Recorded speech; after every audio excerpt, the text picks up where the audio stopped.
again with another exciting show, especially with who we have on tonight as well. All my guests are exciting, but the reason why I say exciting is because the last time Dee Momilani was on, it was a trip. Not only did we go into the whole experiences that she went through with encountering ghosts and everything, but things kind of happened on my end as well. I had experienced um, definitely what I feel was some type of bad experience, indirect paranormal um, situation.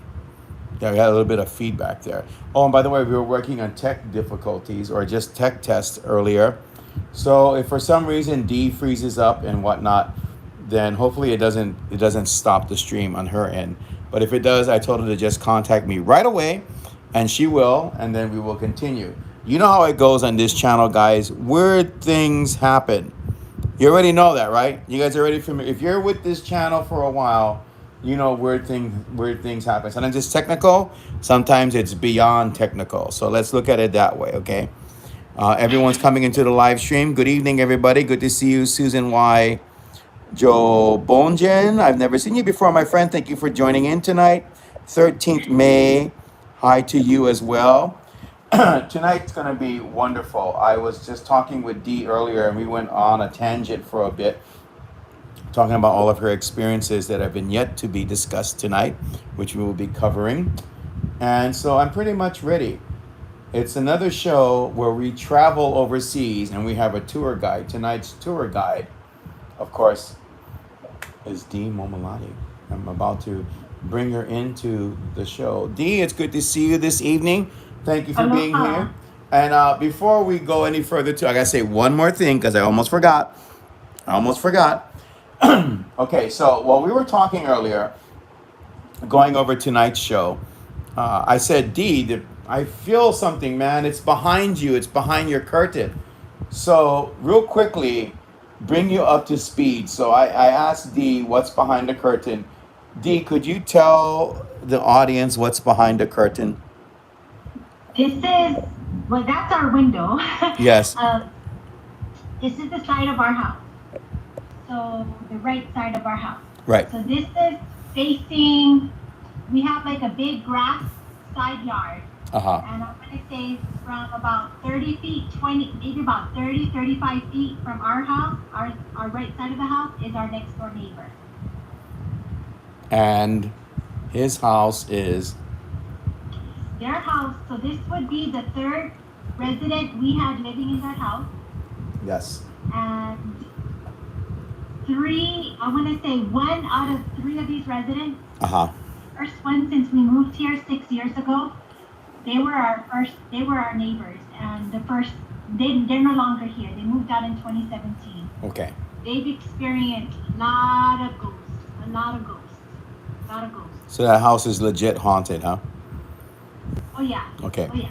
So. Oh yeah. It has been yeah. I'm sorry, go ahead. No, go ahead. I know it No. has been confirmed. Yeah. It has been confirmed. Mm-hmm. Yeah. I am just amazed, and I'm not lifting myself up on a pedestal because that would be impossible, and I wouldn't want to do it anyway. But I didn't have no idea about that, and I said, "There's something behind your window," and it was an entire haunted house, not just one spirit, but an entire haunted house in the back of that window. And of course, we talked about that for a while, and a lot of really cool things. And by the way, thank you for the likes, guys, because it does help this channel, and I appreciate that. But we also talked about some of the experiences that we wanted to go over tonight. And I know one of the things that you wanted to start with, and first of all, thank you for being back, because that other show was just incredibly crazy. And let's hope for some crazy tonight as well, but in a good way. But thank you for being back. But let's talk about what you really wanted to discuss first and foremost before going into the whole ghosts and hauntings. You wanted to talk about an experience that you had basically on a psychic level, right? Something happened to you. Is that what you wanted to talk about first? Louder on my Sure. desktop computer. I'm going to be a little bit louder. Okay, go ahead. Okay. You're fine. Am I perfect? Am I perfect? Am I too loud?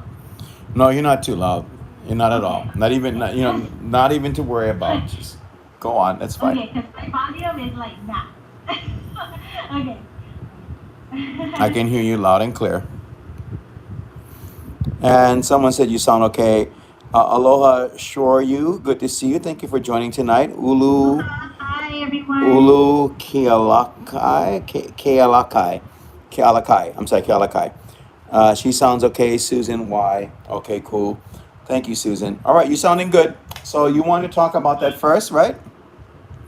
Yes. Okay, so we're picking up from the last time. The last time was crazy, right? We stopped at Misawa, I think, or something along those lines. We were talking about those things, but we're gonna go switch gears before we go into the ghost and talk about something that happened to you. And go ahead, take over. Go ahead. So, even though I mentioned it back in March, in our last, I think March was our last live, based YouTube live. Yes. I mentioned Yokosuka Navy Base. So Yokosuka Navy Base, which is 20 minutes south by train from Yokohama and 2 hours south by train from Tokyo. Okay, and it sits along Tokyo Bay on the east coast of mainland Japan. Uh-oh. Hold on, guys. This is what happened last time. Let's see. Let's hope it doesn't cut off. I think she just freezes and then she pops back. Okay, here we go. You're back. Go ahead. Continue. Oh no, I froze. That's no, okay. That's not a good picture. It's because of the haunted house. The haunted house behind you. It's spirit. It's spiritual. Okay. It's paranormal static. Yeah. Turn down your volume on your end, please. Turn down your volume on your end because I can hear feedback. Turn it down. I froze I'm explaining to my husband. I froze and I was like, ah. Dee, if you're listening to the show, can you turn the volume down because it's creating feedback? So turn down the volume on that on your end. There you go. And let's continue. So Yokosa, is that how you say it? Okay, go ahead. Japan. Okay, so August 2005. Mm-hmm. We left Oahu, Hawaii. We moved to Yokosuka, Navy Base, Japan for my husband. He's still in the Navy where he was serving, okay? So it's my husband and my 2 sons. I want to say, so I already shared our first ghost that looked like the Grudge, right? In the last show. So I won't repeat. The Grudge ghost, yes. So September, October, November, December. 4 months after we moved into Yokosuka Navy Beach, Japan, our on base in our 9-story earthquake-proof tower, I began having a dream. Okay? I thought it was just a normal dream, but it was interesting. The dream was basically about me, my husband. I was pregnant, so I went to Japan. We moved to Japan when I was pregnant, when I left Hawaii. Okay.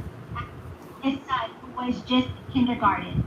So I dreamt that my son, my unborn child, was already grown. He was a toddler.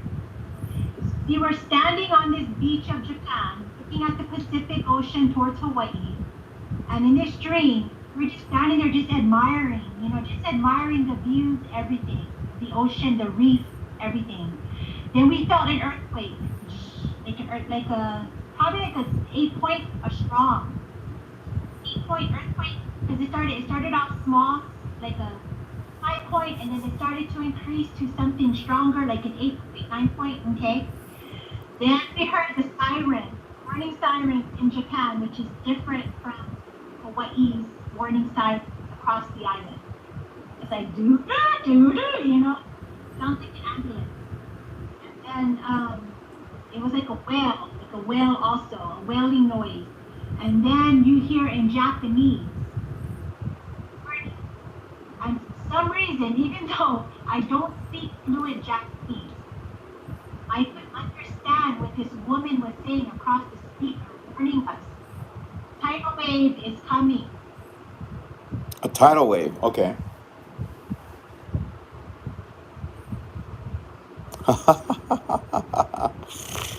I tell you, that haunted house is really messing with the live stream. Wait, oh my gosh, it looked like 100 feet tall, okay? We're just huge. Right. Just standing on the shore, Japan. And it came right over our head. and my sons, we actually were still standing. It just came over us, the water. And all of a sudden, I turned around, and I remember panicking in my dream. And I saw everybody just floating. I just saw devastation everywhere. I just saw homes on fire. I saw homes floating in the water.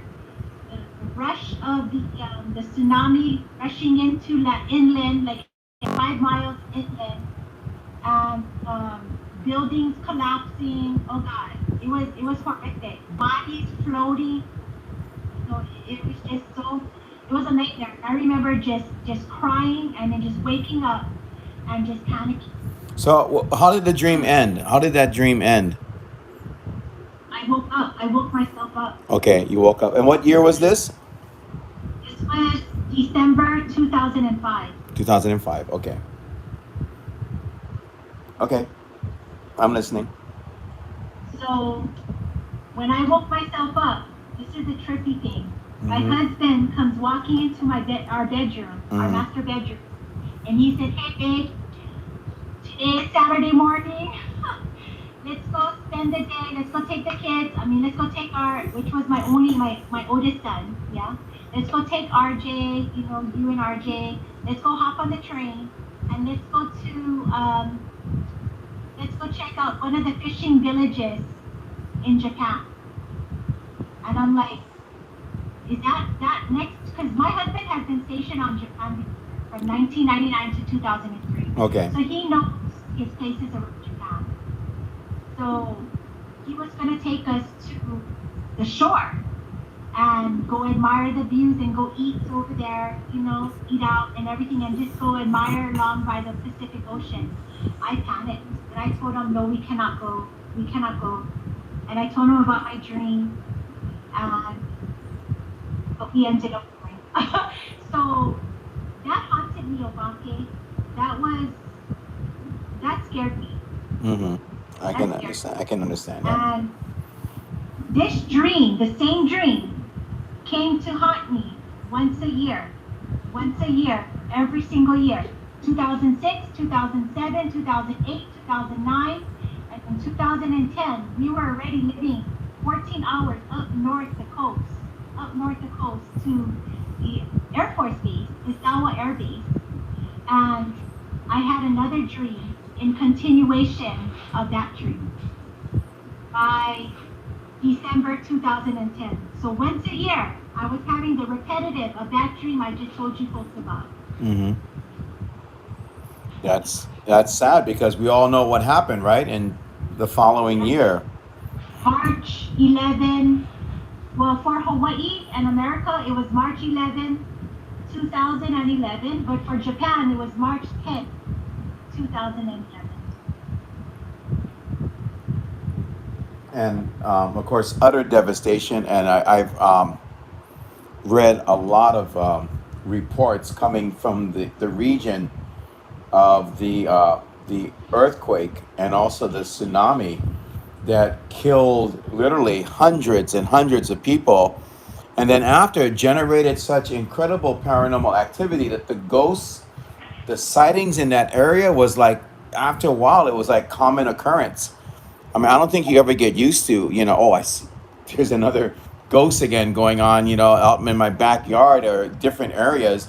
I think there's a bridge that's infamous where people were trying to move around or, somewhere in that region, and then bang, they got hit by the tsunami. There's stories like that. There's incredible sad stuff. The sadness there is incredible. So maybe what may have happened to you, because it was such a powerful event, that Yes. you were picking up on some of this before it actually happened. And that's the best way I can put it for Yes. maybe looking at it and stuff. I was told later it was a premonition dream. Oh yeah, no doubt. Once a year too. Let me ask you, what day did it vary from year to year? What day it was, or was it like on the same day every year? I can't remember. Really? I just remember that it replayed once a year to Uh-huh. help me remember it. Once a year, every single year. I wouldn't be going to the beach. I'd be avoiding the Yeah, beach. I was traumatized. I rarely, even when you speak to my husband, he'll tell you, yeah, she had these fears of wanting to go. And I'm an island girl. I'm from Hawaii. I had these fears of wanting to go anywhere close to any tsunami evacuation zone. Yeah, that's nature I was traumatized. when nature wants to do its thing, nature will do whatever it wants. Unfortunately, Yes. and again, I mean, to this day, Japan is still recovering in different ways as far as that tragic event is concerned. So, you know what, our I hate to sound like TV, but thoughts and prayers to the people there, and of course the spirits that continue to haunt the region. So, thank you for sharing that, and we'll move along to some other things. I gotta tell you before going That any further. wasn't it, though. Huh? That wasn't it. That wasn't it. That was Okay, continue. I mean, continue. Let's hear a little bit more about that. Then we'll talk about the spirits and stuff. okay. Shall do. All right. Oh, you want me to finish it? Okay. So the December 2010 dream switched to something else. Okay. So weird. And I wasn't worried about this, and so weird. So December 2010, we were already living 14 hours up the coast from our Yokosuka Navy base, 14 hours up north from Tokyo, okay? Straight up the East Coast, right underneath Hokkaido, okay? Okay. The best place to get yellowfin tuna, maguro. Yellowfin ahi, best place. Good for sushi. So anyways, I had a dream of everything that happened here on Hawaii from that night when the tsunami was headed from Japan to Hawaii. And seeing that my dad was okay, and my brother packed up my parents' car to evacuate us to higher ground. Right. Where my parents was living in Kalihi, Kalama, here on the island. Was right outside of Chinatown. Okay, so we were all traumatized seeing what the wave did. Okay, yeah. So basically, in my dream, I pretty much saw in that December 2010, I saw everything happen the day the tsunami was coming to Hawaii that night, and how me, my kids, my mom, my parents, and my younger brother, 2 years younger than me, reacted. So I was like looking at this dream like, wow, I'm home on Hawaii? What am I doing home on Hawaii in this dream? Well, in March, early, 1 week prior, moving forward to 2011, in March 2011, when that tsunami, that earthquake and that huge tsunami rocked Japan. Yes. Just few days prior, me and my kids had to go home to Hawaii. Well, we didn't have to. I wanted to. We went home on a one-way plane ticket to go to Hawaii because my elder dad, was supposed to have surgery, and he probably would not have made it on the operation table. So, yeah, that's basically my dream. I saw all that in December 2010. Well, I saw everything that actually happened the night because me and my kids were actually home. So we came home. So let me fast forward. I don't mean to confuse everybody. I'm sorry. I'm just trying to move this along fast. So let's fast forward or rewind. Sorry, back to March 11, 2011. Okay, so I was already home. I was already home here on the island. My husband had to stay for Navy reasons. He had to stay back on base in northern Japan. Okay. So me and my kids were home with my parents in Kukui Gardens, where I grew up, Kalihi Palama, outside of Chinatown, here on the island. And dude, from the moment we saw the breaking news on CNN, 7 o'clock p.m. Hawaii time, that's when we were all warned. The tsunami was headed 7-hour impact or something like that, few hour impact from Japan. Yes. From that moment to my brother evacuating calmly, evacuating all our stuff into the car, I was in shock. That's what I thought my dream. Me standing there in shock, watching my mom and my brother handle all the supplies to put into the car to evacuate us to higher grounds. And in that dream, December 2010, that dream said we were going to go to Papa Coleo. Papa Coleo, up, right before you hit Tantalus, Yes. down top, Yes. or Punch Bowl area. We were supposed to evacuate up there. That's what my dream said. March 11, 2011. Dude, it all happened. I'm standing there in shock, like, I saw this happening in my dream. What the hell is going on? And I was in shock. I just stood in my parents' living room, just watching everybody just acting calm. And my brother packing everything exactly what I saw him doing in my dream. Wow, that was incredible. Oh, turn it down, please, on your end. Please turn that down. It's feedback. Yeah, don't leave that on. Keep it off. Thank you for sharing that. That's incredible. I know I've had my share of dreams. I think recently I had a dream of nuclear war. So that was really terrifying. I've had these dreams in the past, tsunamis and everything else too. Maybe in some way, with everything that you've been talking about so far, it plays into why you may have maybe a sensitivity towards spirits and everything too. Because everything, we're all born differently, of course. We're all born differently. So, and our perception is the same. So again, thank you for sharing your vision with us and moving right along. I never knew I had that. Never knew. Japan is really spiritual. Japan is really spiritual. I believe you. Ozzy, let me go over this real quick. Yeah, just adjust it a bit. There you go. Let's see who came into the. That's fine. That's fine. I don't like camera. Okay. Don't worry about it. It's fine. See Ed, Tony the Rock, Kyle King Opa Trip, Rain, Kuniko Kid. It's good to see you. Ozzy is here. Thank you, Ozzy. Thank you for everyone for being here tonight. So moving right along, we're going to start talking about your other experiences with the paranormal in Japan. And so I would like you to pick something first, or you want to go in chronological order, because I mean last time there's some crazy stuff that happened, but we'll just go into that now. Ask me the question and I'll answer it. Okay. With the next set of experiences that you've had, or actually, you know what? Let me ask you this question overall. With all your experiences with the spirits that you've encountered in Japan, did any of them feel personal to you? Like, there was a reason why they showed themselves, or anything like that? You ever felt like there was something there to it, or was it just a random type of encounter with the spirits there? Both. Okay, cool. So let's look at the next one. So, okay, so after, did you have some before the earthquake or after the earthquake that we're talking about? Pre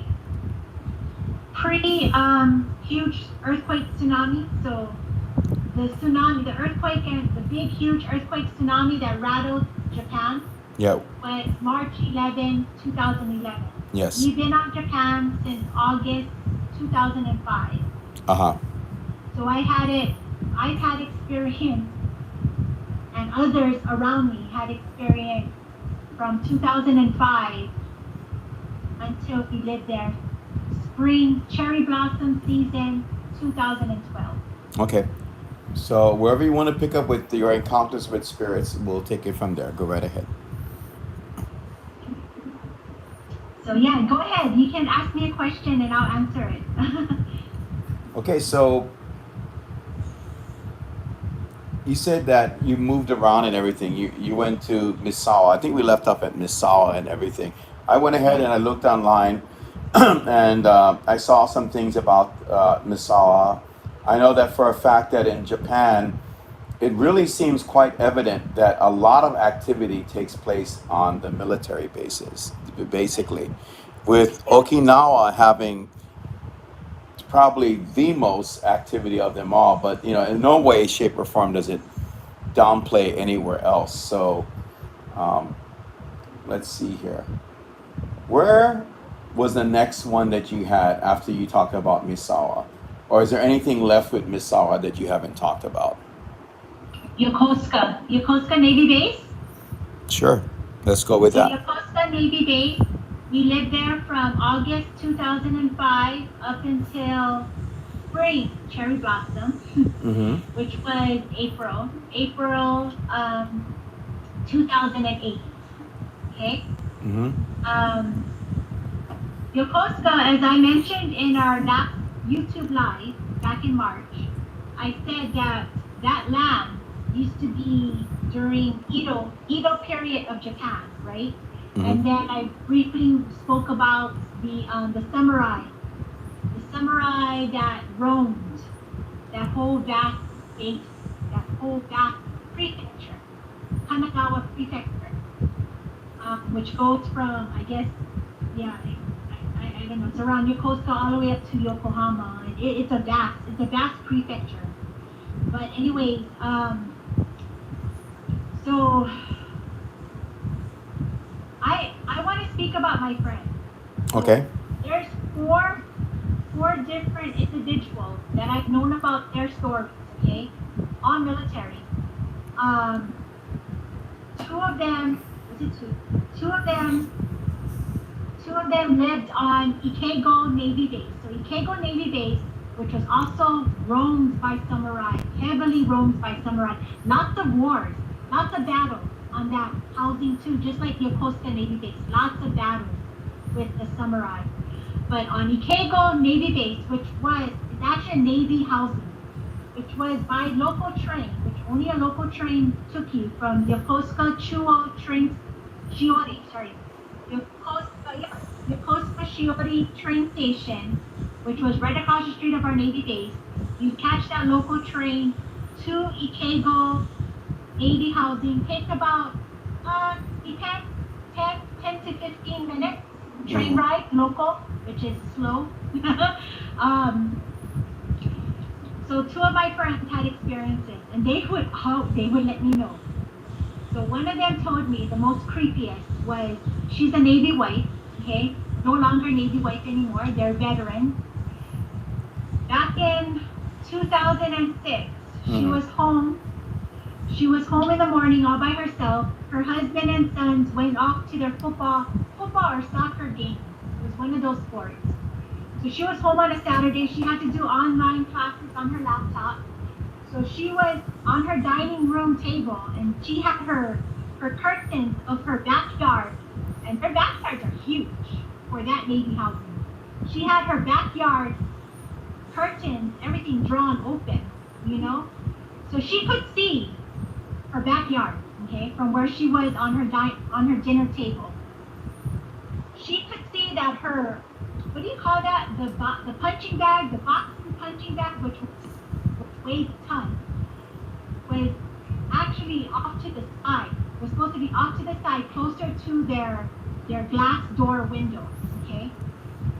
That joker moved all by itself on her peripheral side view eyesight, was inching toward the middle, the center of her yard. She stopped typing. She said she looked. She thought her husband and her sons were home playing a practical joke on her. She's a Christian woman. She's a full-on, she loves the Lord, everything, okay?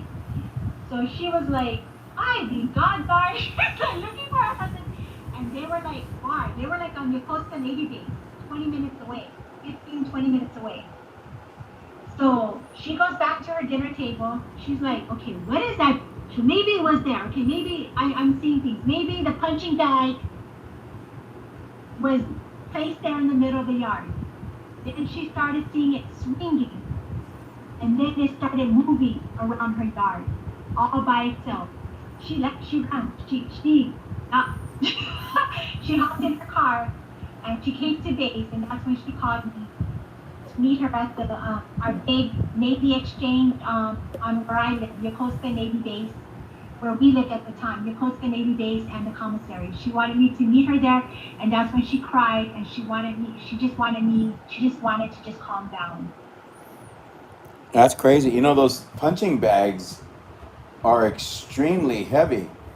They are. You know, that's why when you see people doing their workouts on it, when they punch that bag and it moves, that's a lot of takes a lot of force to make that happen. So, yeah, I think I would be pretty much freaked out as well seeing that happen. Yes, yes. Especially with her being a Christian woman, and she doesn't. She's very, she's from the Big Island. Okay. She's a local sister, so she doesn't have any fear. But that was enough because they can't. She can't even push that. Even her husband alone cannot move that punching bag. So you're saying it swaying or actually moving around the yard or? Yeah, it was moving. It was like inching. It was like shh, shh, shh, Oh, gee she whiz. heard it moving too in the grass, and she's like, because she had her air condition off, and Yeah. she had her windows open, so she heard it going shh, shh, across the grass. Mm-hmm. Well, that's And scary. then she started noticing like something was like punching it, like it was all still, and then like it was swinging, like somebody was probably like punching it. She heard throw on the punching bag. That's crazy. That Yeah. is so crazy. So that was one incident. Okay? Mm-hmm. I mean, she had a few other incidents, but it wasn't as creepy as that one. Then my other friend, okay, who I danced hula with back in Yokosuka, Navy Base, Japan, she and her husband, they're Buddhists. Okay, they were government contract workers. They're from one of them is from Hawaii, the other one is from Japan. Okay. So they also lived on Ikego Navy housing. Okay, so they told me this story, and they always have stories, but this story I remembered. So one day they were just doing their walks, and the husband, whenever they do their walks around the base, the housing for exercise, Mm-hmm. the husband he's strumming because he was our ukulele player. He was our ukulele player, and he was also he was a ukulele player, and he was also one of our singers too. While we danced hula. Okay. So he was practicing for our performance. So while he was strumming, I think it was a Brother Is song, Hawaii 78. He was practicing that strum, the picking and everything on his ukulele, okay? The Hawaii 78. Okay. And as they were walking, they saw the ghosts of samurais pass right by them. They heard a gust of wind, a big gust of wind, dirt, dust, upheaval coming about as they were passing, because that base is quiet. That base is so peaceful, just like where we live here. It's so peaceful. And there was nobody outside. And so they're walking along the sidewalk. And all of a sudden, the dirt road, just a tar road, just starts picking up. Wind, gust of wind just came out of nowhere. And this cloud of, almost like a dirt devil, a cloud of dust and all that starts upheaving, and in it they could see horses and samurai of that time period passing by them. How long did that last for? Do you know how? It was quick. It was just within seconds. Wow. She was like, "Oh." I'd be freaked out. I told Yes. Uncle. She's like, "Oh," and that's when they uh, they went back to they also lived in the 9-story earthquake-proof tower, just like us, but Okay. on the cable Navy house. They went back and they prayed, they chanted, they prayed. She does a Hawaiian chant, so Mm-hmm. she chanted, and they did their Buddhist chants and all that. You know what I think could possibly, this is a far-fetched scenario, but I know what that song is about. It talks about how the past has been changed forever and how the people of Hawaii, the spirits of Hawaii are heartbroken because of such drastic changes. Is it possible that for some reason the spirits of Japan understood the song and manifested because of that?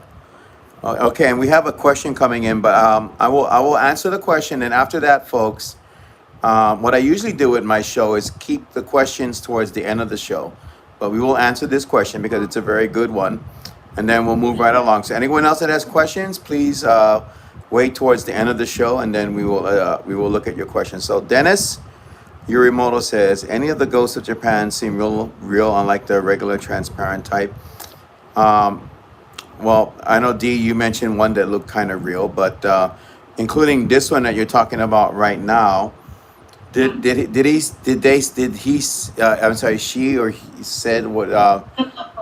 that they looked real, like regular Oh people. yeah. Oh yeah. They said they were transparent.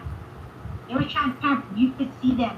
You could see them with the helmet, their whole huge gear. Oh, these are They were warriors. Yes, I hear what you're saying. they were going to war with their with the kata, was it the katana? See, I'm forgetting. Oh my gosh, With the their katana spears and the sword. katana and everything. Yes. And they have it on a certain side, right? I think it's the is it the left side or the right side? Because they take it out with their right hand. So they had it on one side because she's half Japanese, half Native American. Yes. So I called her auntie. So yeah, they said these samurais looked transparent, but you could see them. You could see them in full form. I remember. Underneath a cloud of dust. I remember the one you talked about that totally freaked me out. We were talking about it earlier too. The one that was walking on the side of the road with the big bulging eyes. That one looked pretty real, right? That looked like a person, Yeah, right? Yeah, but yeah. you could tell it was a. She didn't look. Mhm. So just to recap that one, if you want me to recap that very quickly, I'm not going to get into it since we Yeah, spoke about it in but my that one last looked real. live Just to let Dennis know what you're talking about. Yeah, go ahead. last live show. She when she was walking. Okay, so me and my husband was at a lookout. We was at a lookout on our Yokosuka Navy base, Japan. This was in early 2006 during the winter. So it was like about 17 degrees, 17, 19 degrees out cold. Mm-hmm. Okay, it was not snowing. It was just cold. Frost was outside, but it was cold.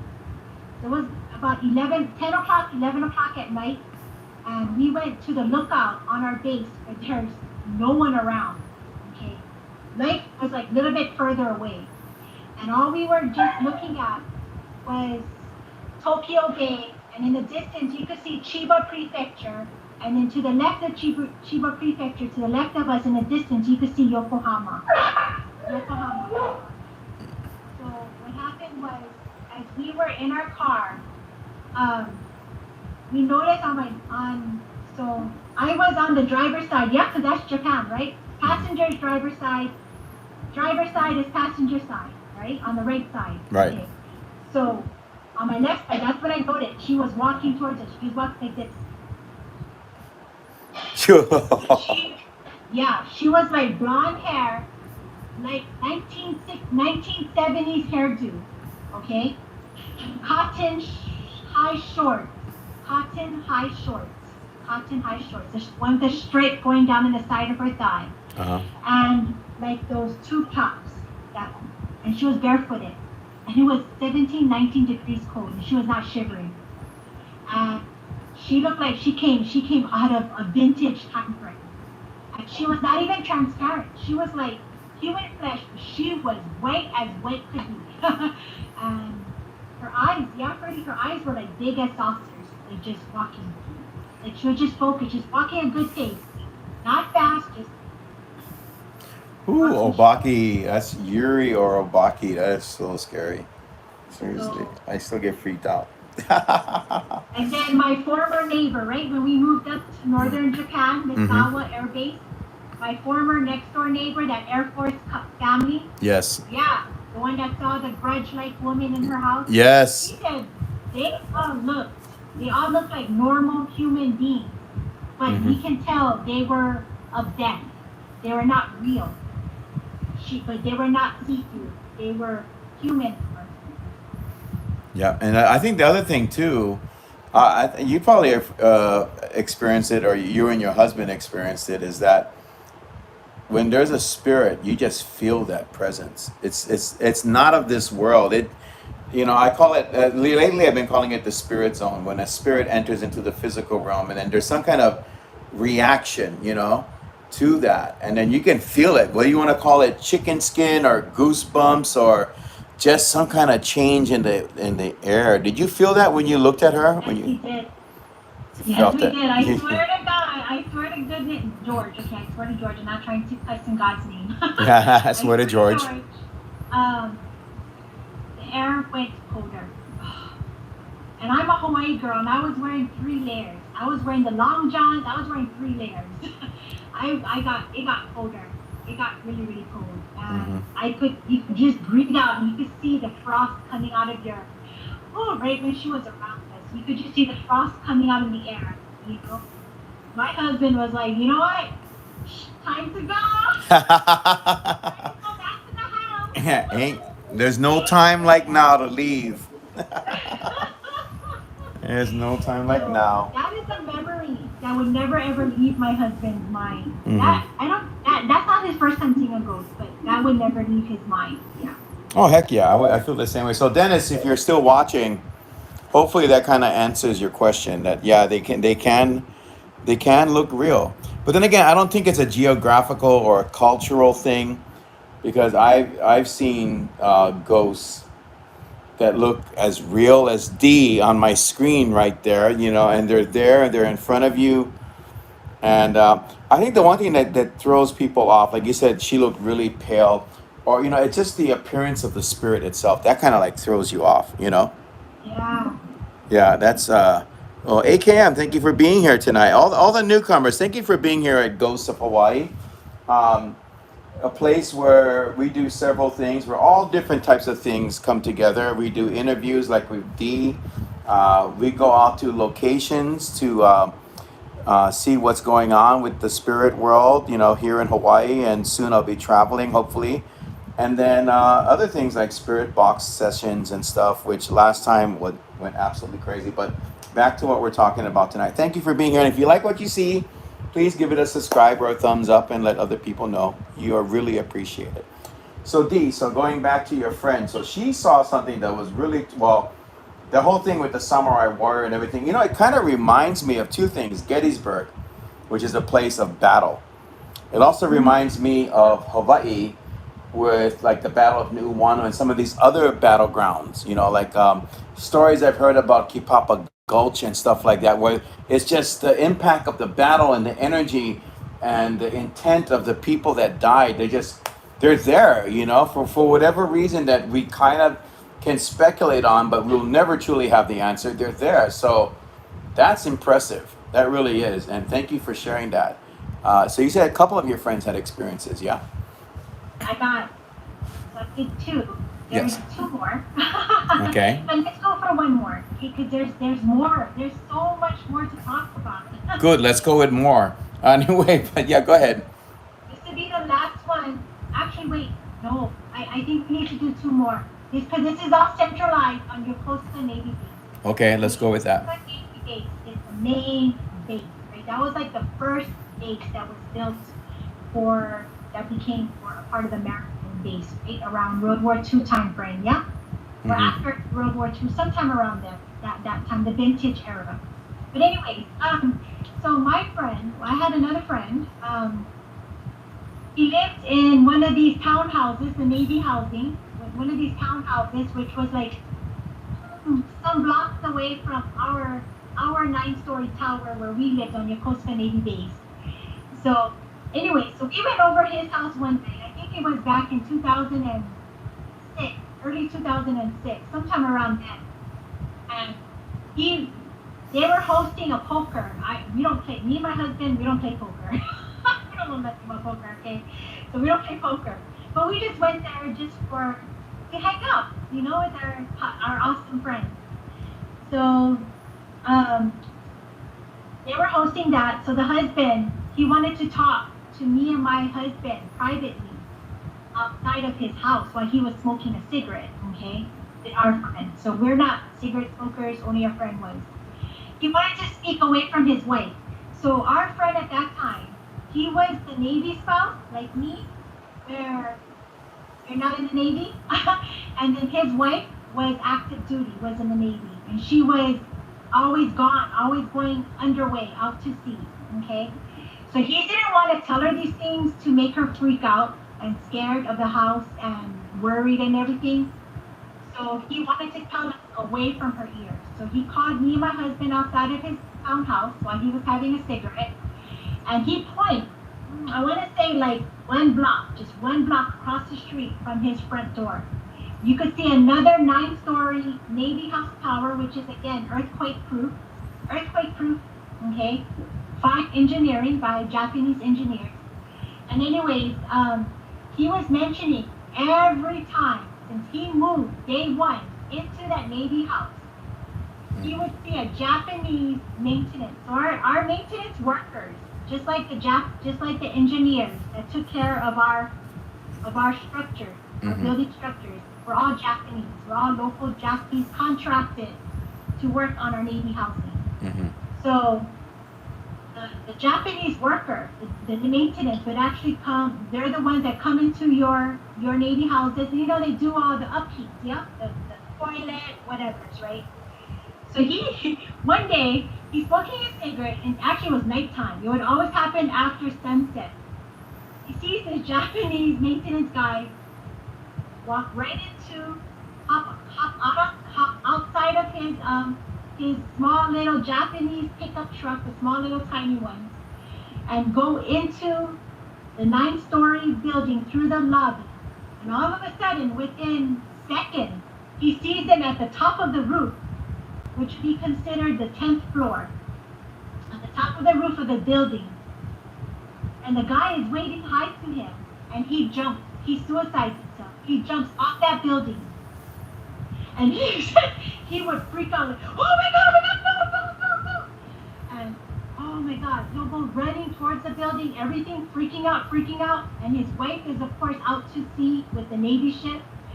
And he's running towards the building. The guy stands back up, waves high, goes back into the lobby. Within seconds, at the 10th floor on the top of the roof of that tower, that Navy housing tower building, and jumps off again and does it again over and over until it stops. And he noticed it not consistently, but it was pretty much like happening every week, every month. And he was freaking himself out, and that's how he got into like drinking a little bit more. It was messing him up. He was getting scared. And that's when he started to do research of that base. He thought to tell me because he knew about me and my husband's experiences. And he knows that I had a lot of hauntings growing up on Hawaii. So he's the one that taught me to always research the land and the area. So he did his research. I don't know what he found about it because we ended up losing contact. I think they moved away right shortly after. I think he told his wife and they ended up moving. So we lost contact. Yeah, I got someone saying, an Aussie saying, residual haunt. That sounds like everything except for the fact that there was recognition with the spirit, with the person. He actually acknowledged the person that was watching by waving. Maybe there's a happy medium or an unhappy medium where there's a middle ground to all of that. But in Japan, suicide is it's a really big thing. Aokigahara would probably be the biggest example of for people that are in the know about Aokigahara, the sea of trees, the suicide forest. Shame is a terrible thing in Japan. If you do something and you bring shame upon yourself or your family, that's a very old way of thinking, talking about the old days and stuff, when people used to commit seppuku, and kill themselves because of that very fact. Of course, that lasted for centuries into modern Japan, and even with some of the things that I've noticed with some of the videos that have come out with like subways and stuff, is a popular place to kill yourself. Something about jumping and instant death, But I believe everything you've said, and I'm creeped out again. The train. Yes. Because this leads me into. Okay, wait. Before you do that, let's cover the other story. There's one more story from a friend that lived there. I don't want to miss out on that because so far you've been really on a roll with this, and let's do that. Hopefully, nothing weird happens because last time weird things happened to me while you were telling stories. So go on. There's one more.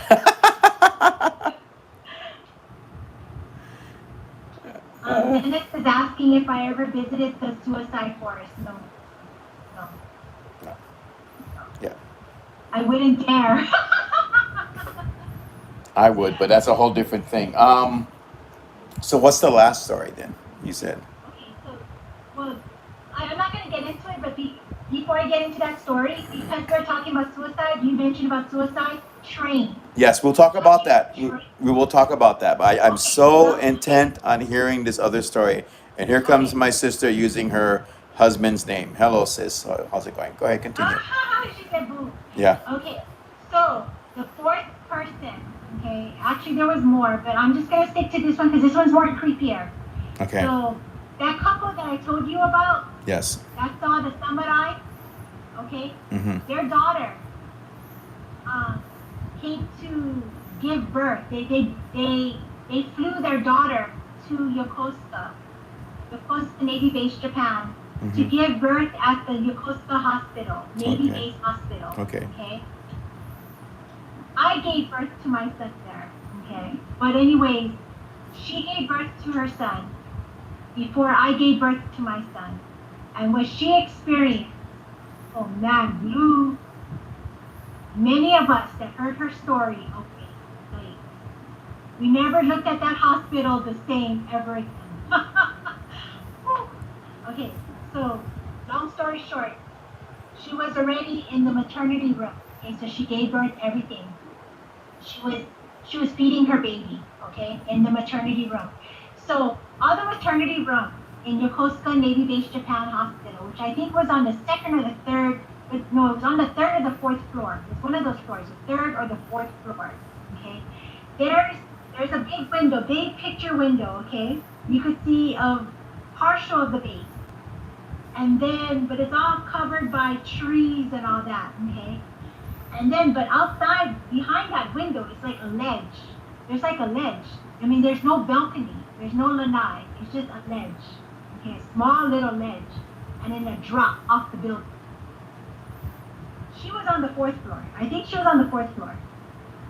So she was feeding her baby. Mm-hmm. She noticed somebody crawling right by that big picture window. She started seeing black hair flowing in the wind. She's already thinking, oh, hell to the no. She's like, oh my God, why does this always have to happen to me when I'm all by myself? She looks her at and she saw her. She says it was like a grudge woman. She was wearing like a weight gown, and she was crawling on the ledge, and she stopped. In the middle of, oh God, I'm getting chicken skin. She stopped in the middle of the picture window. And she turned her head. And now she said her hair was covering her face. She turned her head to look at her in the picture window. And she was like that, plastered up against the window. And she was like, and I'm like, what, sister, what did you do? And she's like, oh no. She goes, I cried. Because, she's not afraid of anything. Right. She cried and she was trying to rebuke it. Like, they're not even Christian, they're Buddhist. And she's a mixture, Filipino, Japanese, Native American, okay? She was trying to rebuke it to go away. Right. And it wasn't. It was just like, she says, we're just like that, all on the window, while she was still on her knees, and she started to rise. And that's when she was pressing the call button for the nurse. She started texting on her Japanese phone, because you cannot use American cell phones on Japan. Right. She started texting her mom and dad to hurry up for the snack bar, they were in the cafeteria. Come the hell up, bring their roll call in. to the maternity room because she just saw the grudge. The ring girl, the grudge is what she described her. She said she Holy was cow. pale. She had no eyes. No eyes. Uh, Someone got the thing on your side. Tell them to turn it down, please. Yeah, turn that Okay, down. sorry. Keep Oh my keep gosh, I cannot see. yeah keep that down at all times. Turn it off, please. There you go. Because it's feedback and it's going to echo and stuff. But you just oh my God. I'm about 20 years older after hearing that story. That's one of the, I mean, my sister brought up a good point. Why do they crawl? Why do they look the way they do? I honestly think that number one, it's Japan. It's Japan. It's such a unique, it's such a unique people, a unique culture and everything, that why wouldn't it be the case that their ghosts would be just so different and so unique? And what you described is definitely the Yuri, the vengeful type of spirits, but or maybe it's a sense of jealousy. Maybe this spirit sensed she was pregnant, right? Maybe she sensed something about the pregnancy and was tuned into that. But regardless of the case, I would say, can you provide me with a new room? I bet you if she would have mentioned something to the hospital staff, She did. and I think she what ended did up they going say? home. What? She ended up going home. She ended up going home. I'll give birth at home. Yeah, it's no biggie. Hell no. Did they say anything? Did the hospital say anything about that? They said, yeah, the nurses, because they can't really talk about that, yeah. But the nurses said that, I wish they told me this. She told me this way after I gave birth This is so to scary. my youngest son, because I gave birth to my youngest son at that very hospital too. Had you already heard the story when that happened, when you were going to go to give birth? She told me after. Okay, because I've had a feeling that you'd probably be looking around going, better not. But But yeah. there were other cases. So there were other Navy wives that experienced a grudge-like woman crawling on their ledge or crawling into their maternity room through the when they're thinking that it's a nurse at night. This is like daytime, broad daytime, and at night they think it's a nurse, but it's like they see like a Japanese-looking woman, young woman, crawling on her hands and knees, and grudge-like. And another one said it looked like a man, a skinny man that took the form of a grudge, like a male version, on the ledge of the window, Yeah. the ledge of the window outside. While it was snowing, so when this happened to her, it was snowing. It was snowing in Yokosuka, and we had it wasn't like the snow that we had in Isawa, like Siberia snow.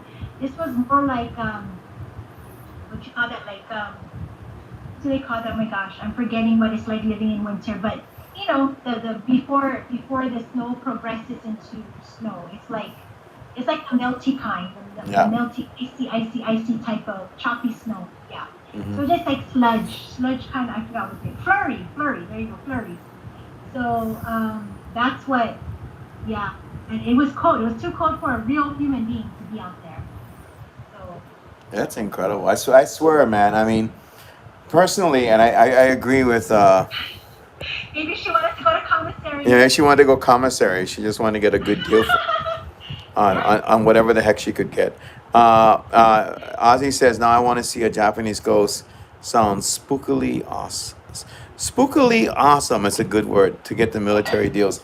But yeah, I mean, they will scare the crap out of you. I've seen videos, and I've never seen a happy looking ghost. But then again, it makes sense. I think the ones that remain are the ones that have something really terrible happen in life, and it just changed them to the earthly plane, and they're still here.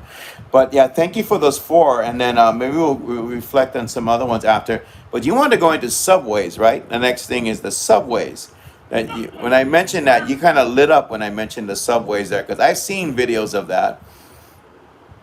So I just want to talk about it briefly so we can go back to northern the northeastern Air Force base where we were stationed at, because that was more creepier. Okay. um, so being on, so there's so many times we caught the train. We mostly took the train while they're in the city of Japan. Mm-hmm. Okay, so we would take the train to go, Enoshima Island or Yokohama or Tokyo, mostly to Tokyo and Yokohama. Okay. Every time we'll be on a train to go to Tokyo, it always happens. Suicide jumper. Suicide jumper, whether it's like a school teenager, which is so sad, a school teenager, a young woman, or a businessman. And they would just walk right onto the train tracks while the train is going full force, full speed, before they start slowing down to come to the train, to the what do they call that? The train ramp. What do they call that? The platform, the train platform, to release all the passengers and to pick up the passengers. Mm-hmm. How many times we've been on the train so many times, and there were suicide jumpers coming or they would fall off the platform, and the train will run them over. How many times have we been on that? And it'd be so sad, it'd be so devastating, heartbreaking, and then we didn't see it, but you hear that there was just blood all over the windshield. They had to clean it up. So they're speaking, and they're talking about it in Japanese. So like I said, I didn't speak, me and my husband didn't speak fluent Japanese, but you can pick up words, the conversational Japanese, the words. But we were always with friends that would translate for us, So they were saying, oh, another suicide jumper. They said they got to clean off the windshield, all the blood stains all over the windshield. We had to transfer trains so many times, every time coming out of Tokyo and going into Tokyo. Yeah, like I said, suicide is Yeah. a prevalent thing there. And I'm kind of wondering if this really plays heavily into a lot of the hauntings. Again, it's just a matter of, you know, dealing with whatever emotions that they had in life now translating into death. And then, that last one was super, super scary. I mean, but I'll tell you what, and it seems to be that with some of the stories you share, even though we don't completely get the whole picture, it's like they have a purpose with what they're doing. Like that one that was climbing on the ledge, she wasn't just out there, doing that because, whatever reason she had. She had, I mean, like, I'm here, I don't even know if I died. She's definitely aware that, she is able to do things that people can't do because no one's going to be wanting to be hanging out on the ledge and stuff like that. That's so crazy. So, Go on. to answer one of your viewers' questions, Sure. Go have ahead. I ever visited the suicide forest? And I'm going to be so honest with everybody. Take care, Ozzy. Yeah, go I on. never wanted to. Not because I was afraid. I don't like hiking anymore because bad things happen to me hiking out here in Hawaii. To not me and then my friends in the past late 90s, early 2000s. But more than that, why should I go into another vast haunted forest area when we've been experiencing ghosts on our military bases? So it's like, it doesn't make sense for me to go into number one, because that suicide forest, according to my cousin, who's married through marriage, okay, my Hawaiian, he was married to my Hawaiian cousin while we were stationed there in Japan. He's a Japanese businessman, but he told me the number one haunted place is that suicide forest. It is? But I did go to the number two most haunted place on Japan that he took me to. My husband was too chicken to go. So I went with him to check it out. Yeah. Isn't that the most haunted one, or the second one is like a hotel or something, an abandoned hotel? That's the one, right? You went there? Pink Hotel in the 1970s. You went there? Oh my God. I was like, hey, you gotta experience something in life,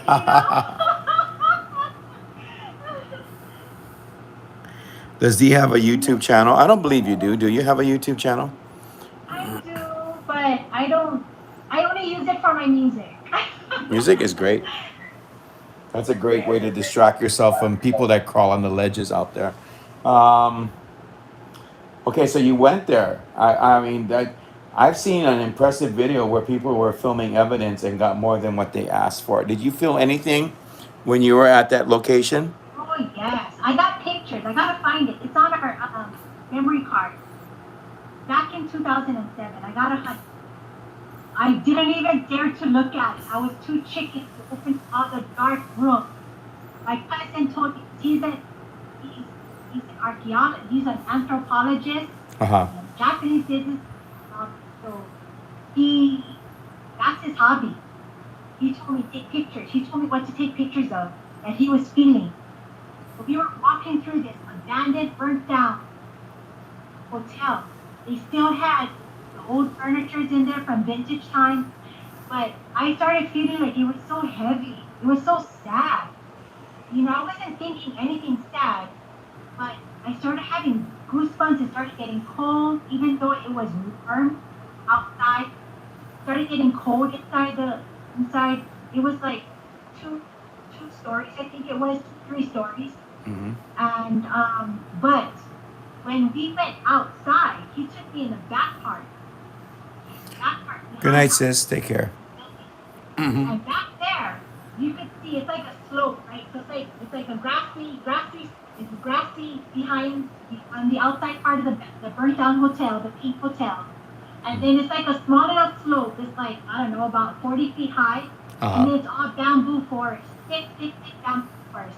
Dude, we started hearing footsteps, and he told me he hears somebody curious, and it's spirit. And he says, we gotta go pretty soon. He wasn't scared, but he was afraid I was gonna get scared.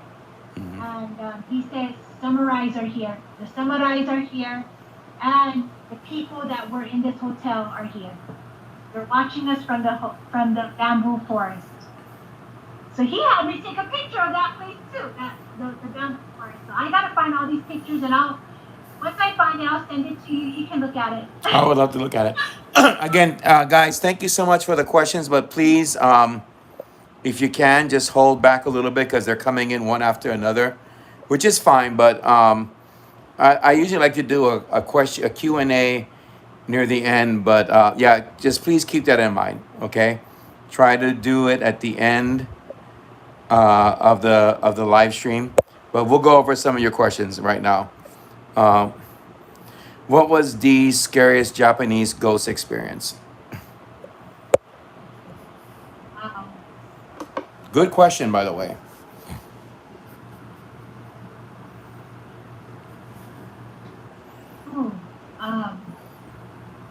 I don't know. To me, it was a lady walking in the cold weather. That was some creepy shit. That was so cool, though. That was really. I'm like, wow, I get to see another ghost again. Yeah. But yeah, it was scary. No doubt. Sorry, I was scared. Yeah. The scariest was when we lived up in Misawa Air Force Base. Mm-hmm. And we moved 14 hours north from Tokyo.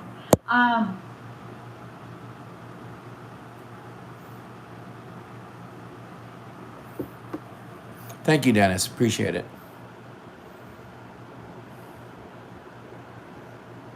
My board the same wall, you know what I mean?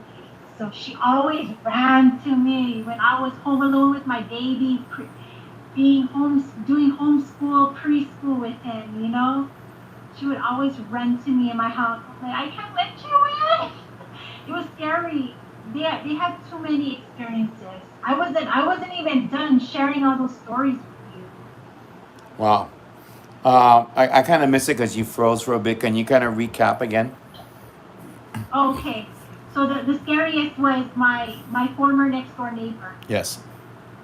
That had the grudge-like woman in her house, Mm-hmm. and then how a male voice in Japanese came to her 19-year-old son who was taking a shower. Now, mind you, her 19-year-old son is half Filipino, half Japanese. Okay? Okay. He was taking a shower. This is in Misawa, northeastern Japan, Air Force Base. Taking a shower, and all of a sudden, right there in the tub with him, he hears in Japanese, Nihongo, out. Ooh. Yeah, like that in a creepy. It was a male voice, but a creepy, evil talk. Mm-hmm. And told him that in Japanese.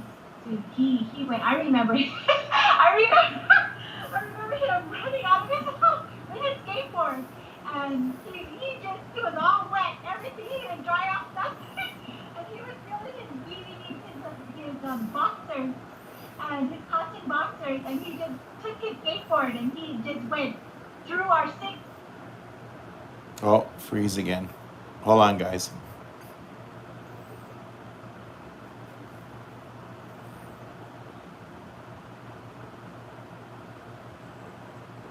Right next door to my house too. Hold on 1 second, D. Okay, so we just missed on one part. There was a freeze again. So who was that was running outside with their skateboard and their bivvities? So that was my former next door neighbor. Okay. Yeah, the son, the 19-year-old son.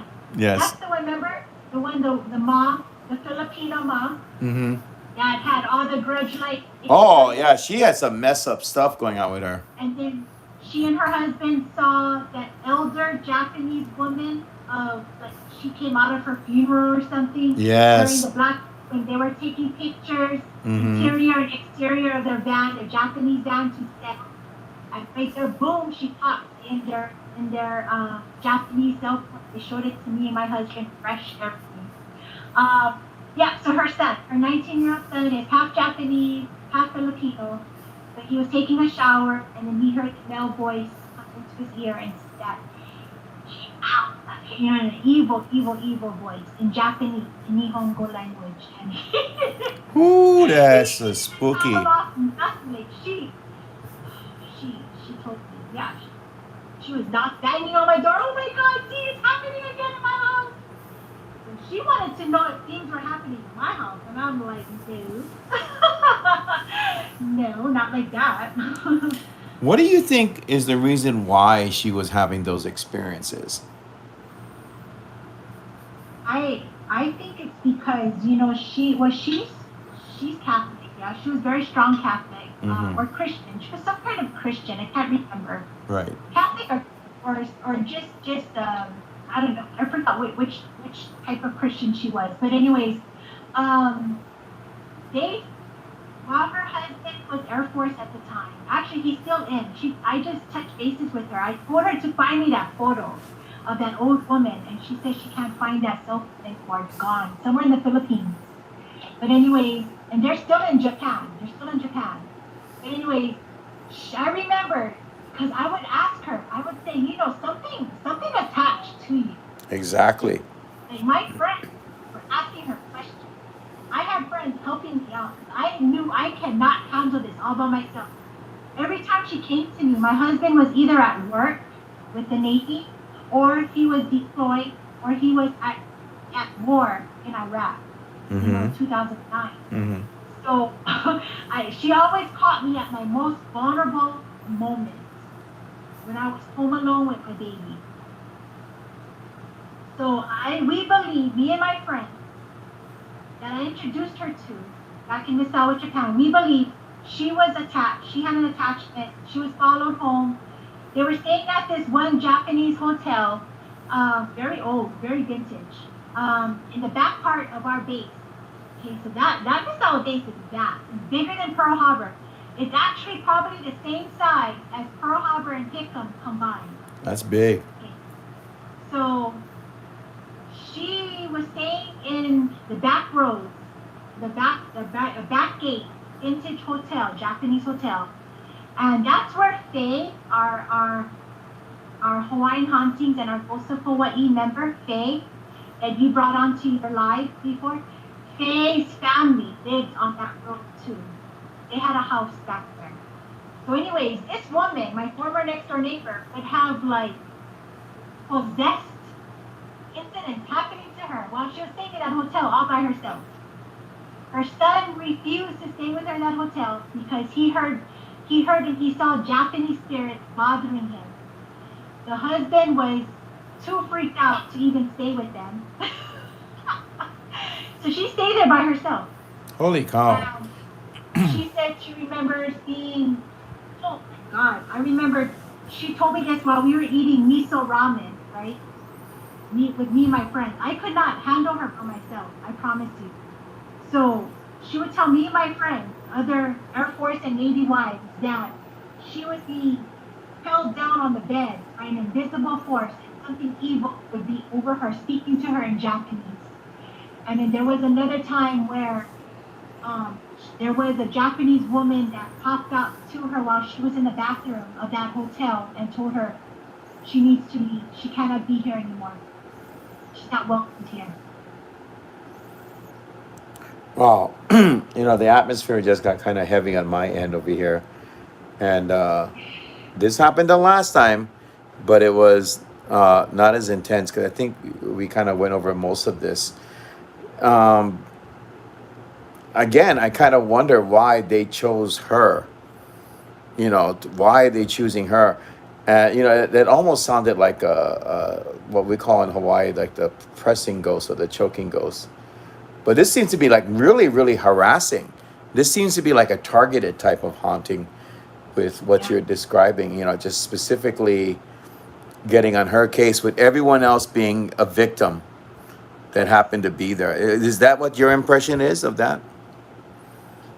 Yeah, I think to me, because now that I've known about I've been told about the history since we first moved there, and I was told again reminded about the history.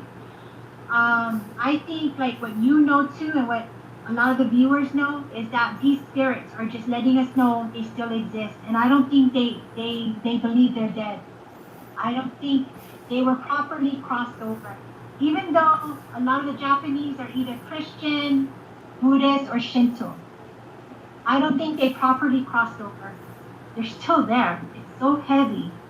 And yeah, I just believe that they're just letting us know. It's like, don't, don't disrespect my area. This is my area. So you gotta understand, before the Japanese base was developed there, okay, before the Japanese developed there, before the Americans moved in after World War II in Hawaii, Mm-hmm. that was a huge, vast area for the last samurai. I think it was the Tonami clan, if I'm not, I could be mistaken. There was probably different clans. Right.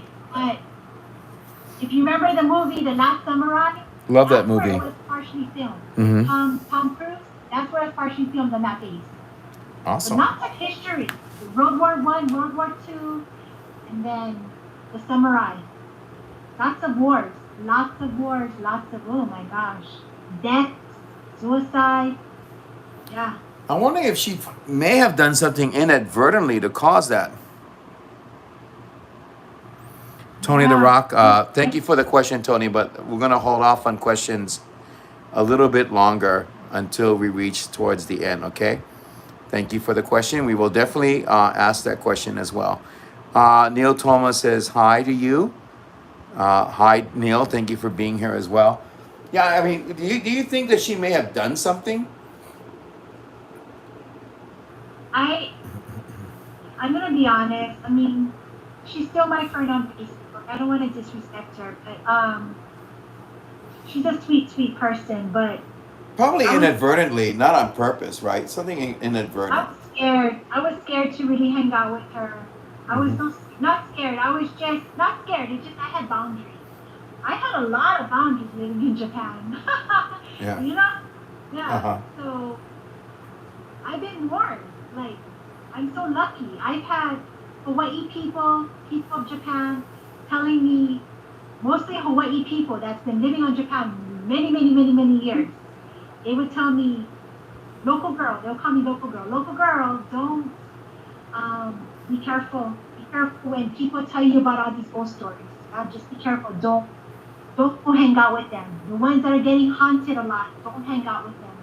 Because they will jump on you. They will feed, they will follow. I had boundaries. I couldn't really get to know her too well. But her life was what she was attracting in her life. If she was attracting darkness or light, I don't know. I don't know her life too well like that. The other thing about hauntings I noticed also is that in some situations, it's a total mystery, like a big question mark. Sometimes spirits will attack someone and there's no real connection to. I mean, some people are just, it's just completely out of left field. Some people will get attacked and said, well, you know what? I was at this cemetery and I did such and such, or something along those lines. And then they can reflect and say, okay, now I know why that happened to me.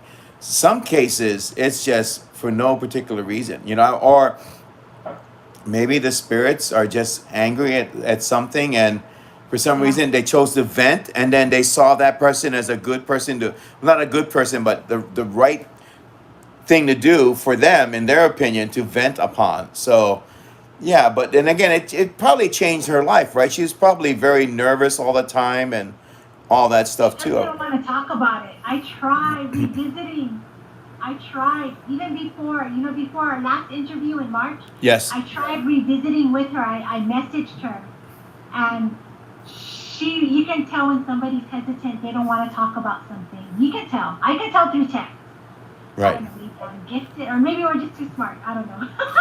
So I just respected her hesitancy and I left it alone. I didn't want to poke her with any more questions. My question to you is, do you think it's still going on with her? I think so. If she don't want to talk about it, I think it is. Can you imagine living like that? Oh, I, I'm gonna I be honest. I can't. That is one relief. I miss Japan with all my heart. It's so much better than living in America. I'm gonna be honest, straightforward. It's so much better living than in Hawaii and America. I'm gonna be honest. Japan is pre-COVID. It's the best. But honestly, I'm saying that respectfully. Right. Honestly, I was so relieved to have left Japan, moving to San Diego, because 7 years experiencing all these spirit worlds, I'm like, I prayed to my ancestors and to the Lord, like I do not want any of the Hawaii spirits I was seeing right up here on Oahu Mm-hmm. to follow me to Japan. Mm-hmm. But because everything was so deep, I noticed that when you are so, see, she was so into her Filipino culture. Her son was so into the Japanese culture. So I believe whenever you involve yourself, immerse yourself into a culture so much and so wholeheartedly, like I did with Hawaii, Right. I pretty much, and I felt it, I pretty much spiritually connected Hawaii, like Hawaiian culture and Hawaii, to Japan. Mm-hmm. And I went ancient times. I went way back. So I pretty much, I was in the middle of it. Wow. So I believe whenever you do that, that's when you will experience more and more. And when you come with a good, pure, clean, innocent, humble, respectful heart and soul. But yeah, bad things can happen to people that do that. So Yeah. And then vice versa. That's yeah, what's so fascinating about the field, is because we come up with some pretty good ideas, but you never nail it. You just have that idea to work with and stuff. And hopefully that lady will have a better life as time goes on. Some I people could even say karma. It's a karmic wheel, maybe in a past life, and yeah. in this life it's turning out to be the way it is. It could be a number of things. But And she wasn't the only one that experienced such out of this mind type of haunting in mhm, her house in our same 9th floor tower. She wasn't the only one. really Yeah, happened to 2 other residents. similar type of haunting. Um, One of them, yes, but more violent, a little bit more violent. The other one was visited by, because the couple was scared to go home. They were so scared to go home when we first got to Misawa. They were so scared. And it was like a ghost town in our 9-story tower. There was 9 floors, about six, wait, two, four, six, eight residents on one floor pretty much. Mm-hmm. And it was ghost town in that tower when we moved there, spring 2008. So this couple came up to me and told me what happened.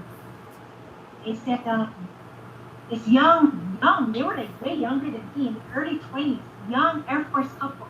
They Right. were scared. It was broad daylight.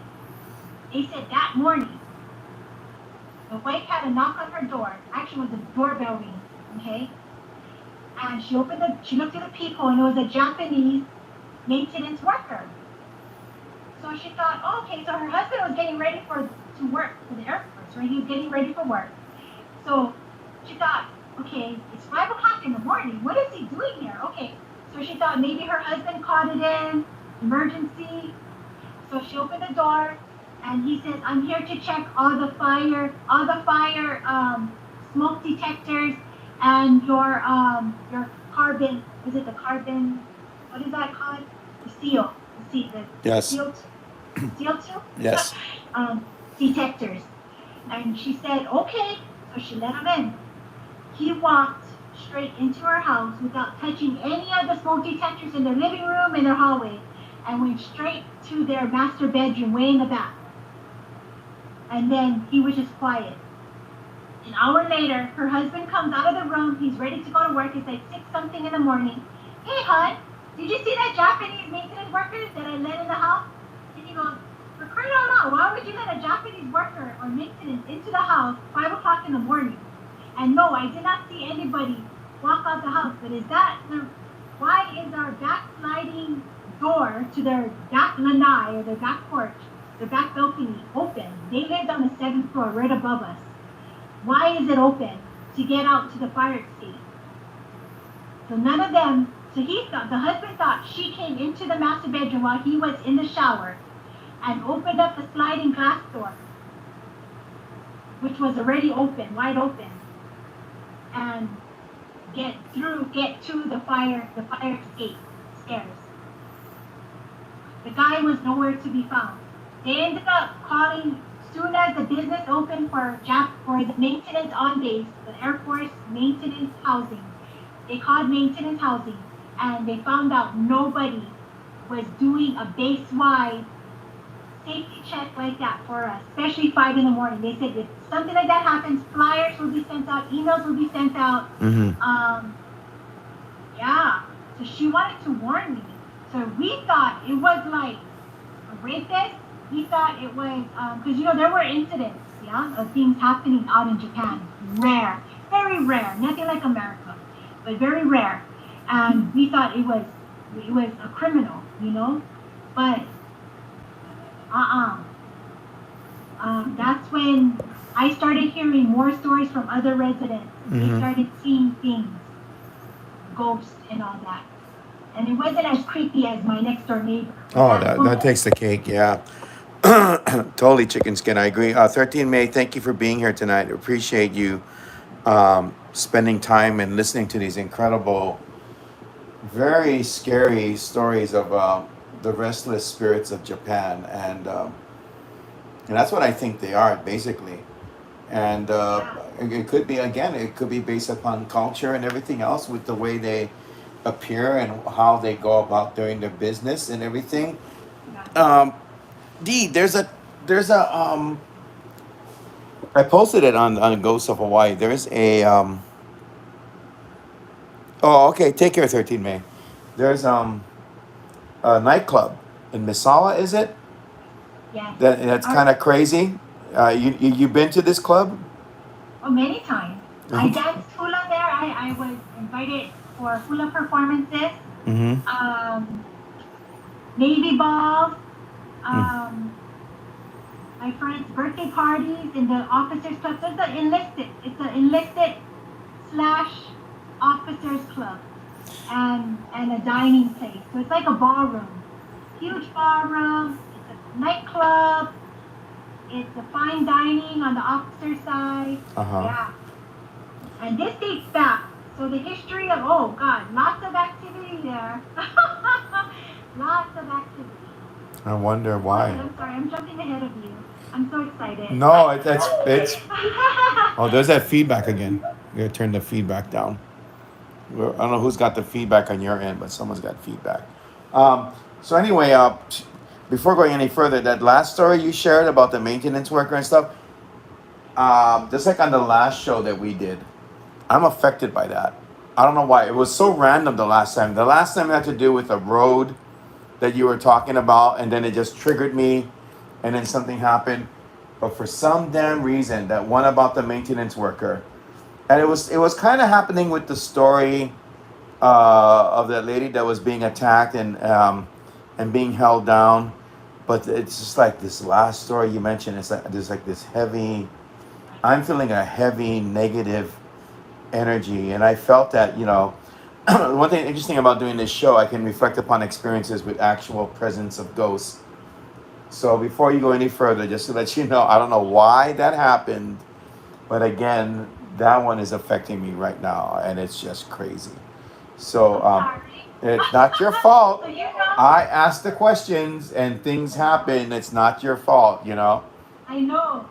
You're not the only guest. That's happened with other guests too. Can you just imagine me living there overseas? This all happening. I didn't really have anybody to run to Sure. because Sure. Yeah. yeah, my husband was either deployed or I would I come home, from a night out or whatever. So he'll be sleeping, or something. He's at work overnight. I really didn't have. He was my dear diary. Yes, my eldest sister, my mom. I can imagine if we both had Facebook back then. Obaki, it's late at night. Blah blah blah blah blah. This happened to me. No. So let's talk about Misawa and then the nightclub, and then Yeah. Go ahead. Okay. So I want to say the enlisted. So we call it the E Club. Yeah, we all know that with certain military bases have the E Club, the enlisted club. Yes. And the next door is the officers club. It's all combined. Officers club, fine dining with the officers club. We call it the collective club. And then there's the big ballroom with the stage. That's where we held the Air Force ball, the chief ball, the Navy ball, etc., etc., etc. And then you have the big nightclub in there, in the enlisted club, okay, with the bar, everything. And then you have a gambling room, because yes, Japan is legal for pachinko, pachinko parlor. Right. So we have the gambling room, the slot machine, and the E-club and all that, okay? So let's see. So many incidents. The main one that I want to talk about that creeps me out. God, it always happened every time. I want to say it started happening by 2008. Okay, since we moved to Misawa. Shortly after we moved to Misawa. 2008 all the way up to 2012. Okay, 4 years there. Every time I went there, nightclubs, which was old school night, yeah, 1970s, 80s, 90s night. My favorite DJs spinning the ones and twos. I would go to the old school events with my friends. Okay, and I was always designated driver. I've always wanted to just drink water or soda. So anyways, so I would always go there sober. Okay, so it was either there going to the nightclub or dancing club, whichever one it was. Every time I was going home, the E-Club, the enlisted club closes 1 o'clock in the morning. Okay. And I'll be walking out saying all my goodbyes to the workers, all my friends and whatever, okay? All of a sudden, you see both the Navy and the Air Force, security forces, base police at the scene. And you hear my favorite managers of the enlisted club, which I miss so dearly, they're already all talking together, and all the workers, and then there's me coming out with the DJ, and they're letting me know what happened, because I'm trying to be nosy. And they said, right before their eyes, they started seeing tiny children handprints forming, all on a sliding glass door, so from our level, our height level, from the ground level, and looked like they were all crawling up, like a whole bunch of children, crawling up on the glass window, on the exterior part of the glass, because the glass is pretty high. Glass goes, I don't know how many, probably look like 2-3 stories high. And it's all one level. This club is one level. And so they were telling me they saw footprints, and all children footprints and handprints freshly being printed on the glass right before their eyes. So they had to call the cops. the base police, because they thought it was children fooling around. Like all the dependent teenagers fooling around, bored, and causing trouble. But the base police would be all like, nah, why would they be crawling all the way up to the third? Like, do they have like the suction cups or something? Wow. One night, I remember, and like I said, I'm always sober. One night, I remember walking out of that club, and this was post tsunami earthquake. After we got back home from the island, I went to my DJ friend's event at the E Club, the Investi Club. It was an old school night. This was summer 2011. Okay. So I was coming out of the nightclub, and I was walking out with the Air Force base police. Okay, we're talking story, just chatting. He was asking me, hey, so you're gonna be okay going home? Hey, I'm my own designated driver. I'm not trying to get kicked out of Japan. I'm playing it smart when I drink, when I drive. I play it smart, and I like to just stay sober so I can dance. I can dance my hip hop, my old school hip hop dance move. So anyway, we're walking out. We're walking for the exit. One of my close homegirls who I still keep in touch on Facebook. She was like a waitress there. Yeah, a bartender, waitress there. She's walking out with us. And then the manager, who lived on the Big Island for many, many years, she was walking out with us too. Right there before our eyes, the fresh fingerprints and footprints started appearing. Hundreds of them. All around the glass, outside and inside. And we were like, holy shit. And they said, don't show fear. And I'm like, why is this happening? I'm like, is this real? I'm like, I was only drinking water. It's real. And we see it. It's like they were crawling up. And you can tell they're crawling up. It's like they were on their fours. You could see the 2 footprints, the toes, everything underneath their hands. Right. And you could see them like they were hopping or something up along, like hundreds of them. Oh my God, it was mind-blowing, dude. All inside and outside of the glass pane. And the glass doors, they're automatic. They kept opening and closing. That's crazy. And we're all like, Oh, you got that again. Can you turn the feedback? I mean, turn it down because I got an echo. You got to keep that down at all times. Okay, go on. me? I had the volume down all time. I don't know what the hell's going on. Why are we getting echoes? Not me. Yeah. Weird again. Okay, I don't know what's going on. Anyway, that's when they told me the history of the E Club. They said, "Girl, do you know the history about this place?" I'm like, "I don't want this following me home." And I remember talking to the spirit. I said, "Aloha." I come in peace. I come in peace. And I said, "I'm not trying to have any of y'all follow me home. I had enough hauntings and I'm tired of this shit." I'm like, "So you guys are gonna stay here respectfully, and this is where you guys belong." Okay?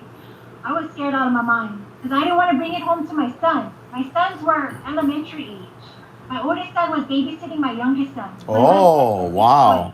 Okay. My husband was deployed to, I think, Singapore and Australia at that time. So anyway, they told me that whole property, parking lot, that whole building structure used to be a morgue. Ooh. So back in World War I, World War II, the Japanese used to use that place, that building, as a morgue, as an old hospital for all the dead. It was also a hospital too for the children. So it was like a morgue for the children and the hospital for the children. And also for the airmen, the Air Force airmen and all that. So Wow. I don't know if the Americans were in the mix of that too. It used to be Japanese. And that side where we were at, where the illicit club is, that's the Japanese side. So I don't know if it was the Japanese side then. So they said bodies are still there. You know what you're describing? Just one moment. Was it what you're seeing on the glass and everything? Is that like like, is that the door to get out or something, or just the windows around the place, or The what is it? door, the glass door to get out, and all the window pins. So even the glass door to get out had all of that stuff on it. Yes. Excuse me. Yes. I would I be took terrified. pictures. I froze. I was like, I'm not bringing this. I didn't want Nobody to take took pictures. pictures. You don't have pictures of this. This would have No, been. hell no. Oh. I believe at that time, you take pictures, that shit's gonna follow you home. I can understand that. I believed in that. Yeah. I would have took pictures, but yeah, I understand. I get you. That is freaking terrifying. Yeah. How'd you leave? What made you leave? Because they were closing up and they were about to lock up, but I was like, I gotta go. I'm the chicken. And so my friends were like, girl, come on, you just go off pace. So we just ended up, because certain bars, there's a couple bars out in Japan, like out in Misawa, small little tiny vintage town. Yes. There's a couple bars which they play the old school records and everything, the vinyl records. It's like a reggae bar. Yes. They play all the old school music too. They stay open till 9 o'clock in the morning. So I called up my son's babysitter and I said, you know what? Change of plans. I'll pay you extra. Can you stay longer? Because I have to handle something, an emergency. So I knew back then, before learning from Yuwa Obake, that you're supposed to go. I knew. I think somebody told me back then in Japan, or I already knew. You're supposed to go in someplace public, someplace busy, to get loose all this creepiness. And in case the attaching spirits, especially children, are gonna follow you home. You go to a public, crowded place, and I did. Me and my friends, we did. We drove off base. I was their designated driver. We drove off base, and we went to go dance our heart out till the sun rose. To get rid of all of that energy, negative impressions and energy and stuff. Good, smart. I like the way you think. Well, that place is a little bit more than haunted. It's whoever's there took up residence, and I think they call the shots. Basically, that's what it really looks like. Yes. That's a show of strength too. That's what that is when that happens. It's just like when certain poltergeist activity takes place. It's like it's a show of strength to let you know that what we're here, and you either deal with it or you don't. Or you confront. There's not much choice beyond those options and such. But wow, that's the one that on the YouTube video. That's the same place, right? The guy was talking about all the experiences. Yeah. He didn't mention about that though. Yeah. That's the new manager that came in by, I want to say 2000, maybe late 2011, early 2012. Yeah. He didn't mention none of that though. He didn't mention that. Yeah, he's really interesting. Really interesting. But I don't really know him like I did with the past manager. Right. Wow. Incredible. So you know what is cool? What's that? You want to know what's cool about that Misawa Air Base Enlisted Officers Club? Yes. Me, the former managers from 2008 to 2011, and the former workers, which were my friends, we were planning to do a camp. We were going to camp overnight inside the base club. They wanted to show me the activity that comes to life while they're closing up, while they're opening, while they're working, while they're closing. They wanted to show me the more in-depth activity. That would have been incredible. I wish we did it. I don't know what happened. I'm like, come on, no. You guys are telling me this. I want to do it. Hell yeah. I want to do this. Let's do it. And I don't know what happened. So this was post. This was all post tsunami earthquake in 2011. We were supposed to do that camping overnight thing. That's something that I would have jumped on. You know that already. I would be so all over that. Yeah, they said if I know anybody that wants to investigate the property, they could call. As long as everybody's respectful. Where the base police, the security forces, police, Air Force, and Navy were going to get called, and we all got to get shut down and go home. But yeah, we were going to do it. I'm like, dead serious. The managers were all into it.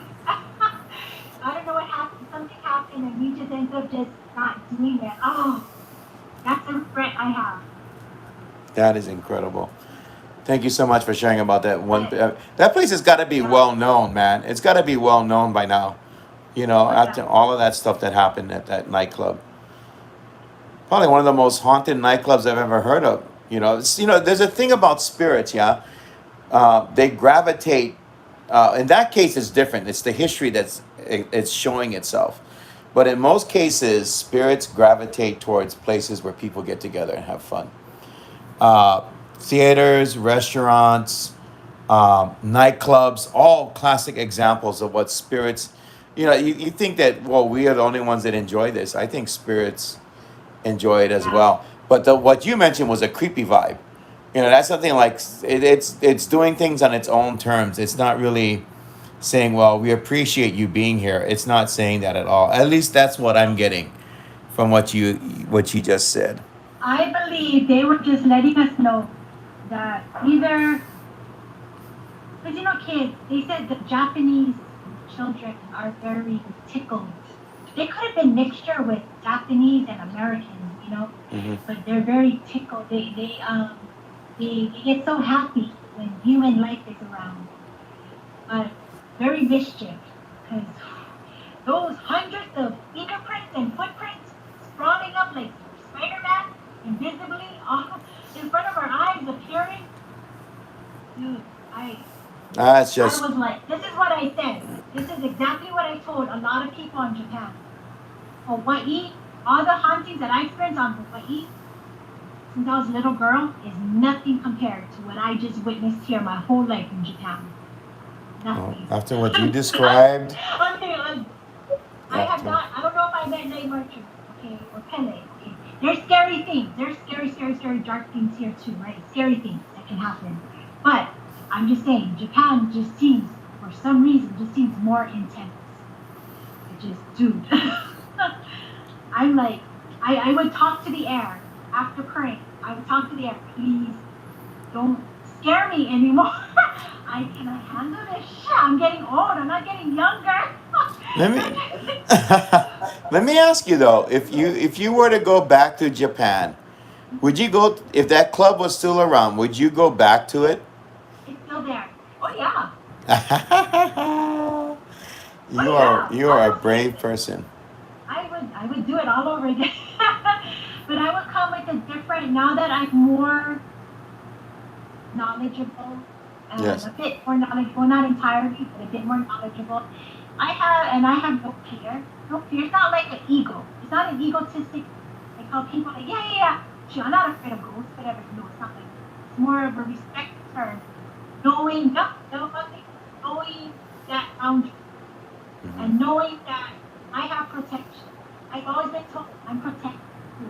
So know that some of these spirits actually letting me know, which I was told later on, and during the time living there in Japan, but I'm so oblivious, I didn't know what the hell they talked Right. about. They would tell me that they were my protectors, and they're just letting me know they're just watching for my safety. That's why I had this premonition dream about the upcoming tsunami and earthquake. It was to warn me and my kids to get the hell out of Japan. I hear you. And I listened. I know I listened, but I listened. I did it. Going back here. Let's see here. Let's go to some of the questions and everything here. And then I kind of want to close out. I mean, there might even be another show with ghosts here. I'm not sure, depending on how much you know. Can I share one more story? Sure, Right across please. the street with the enlisted club. Okay. Yes, please. So Go on and on if you like. I just, my only I have regret is I don't more. have any popcorn. I got no popcorn, so I wish I had popcorn. But yes, please go on. Okay, so right across the street of the enlisted club, the Hmm. base club, and the officers club, the Sure. CPO and all that, Uh right? The huh. collective club and all that, right? Is the so it's like that, right? Got the big parking lot, and then got the road that takes you on base. It takes you to the back gate. Takes you to the back gate where that haunted hotel is that I told you about. um, so that road right there, right? Across the street from that, right along to the side, is a hangar, a vintage hangar. And like I said, that whole side of that base of Isawa Yes. is Japanese, the Japanese Air Force. Okay, but the Americans use it too for certain things. Okay. So, anyways, there's this one hangar right across the street from the Statistic Club. Like I said, that whole property is all a part of the morgue, the children's hospital, and all that, where they were storing the bodies during World War I, World War II. Okay? So, there's a hangar over there, all right? So, I would go there, and they have art, it's huge. You know how big the arcades, the hangars are, right?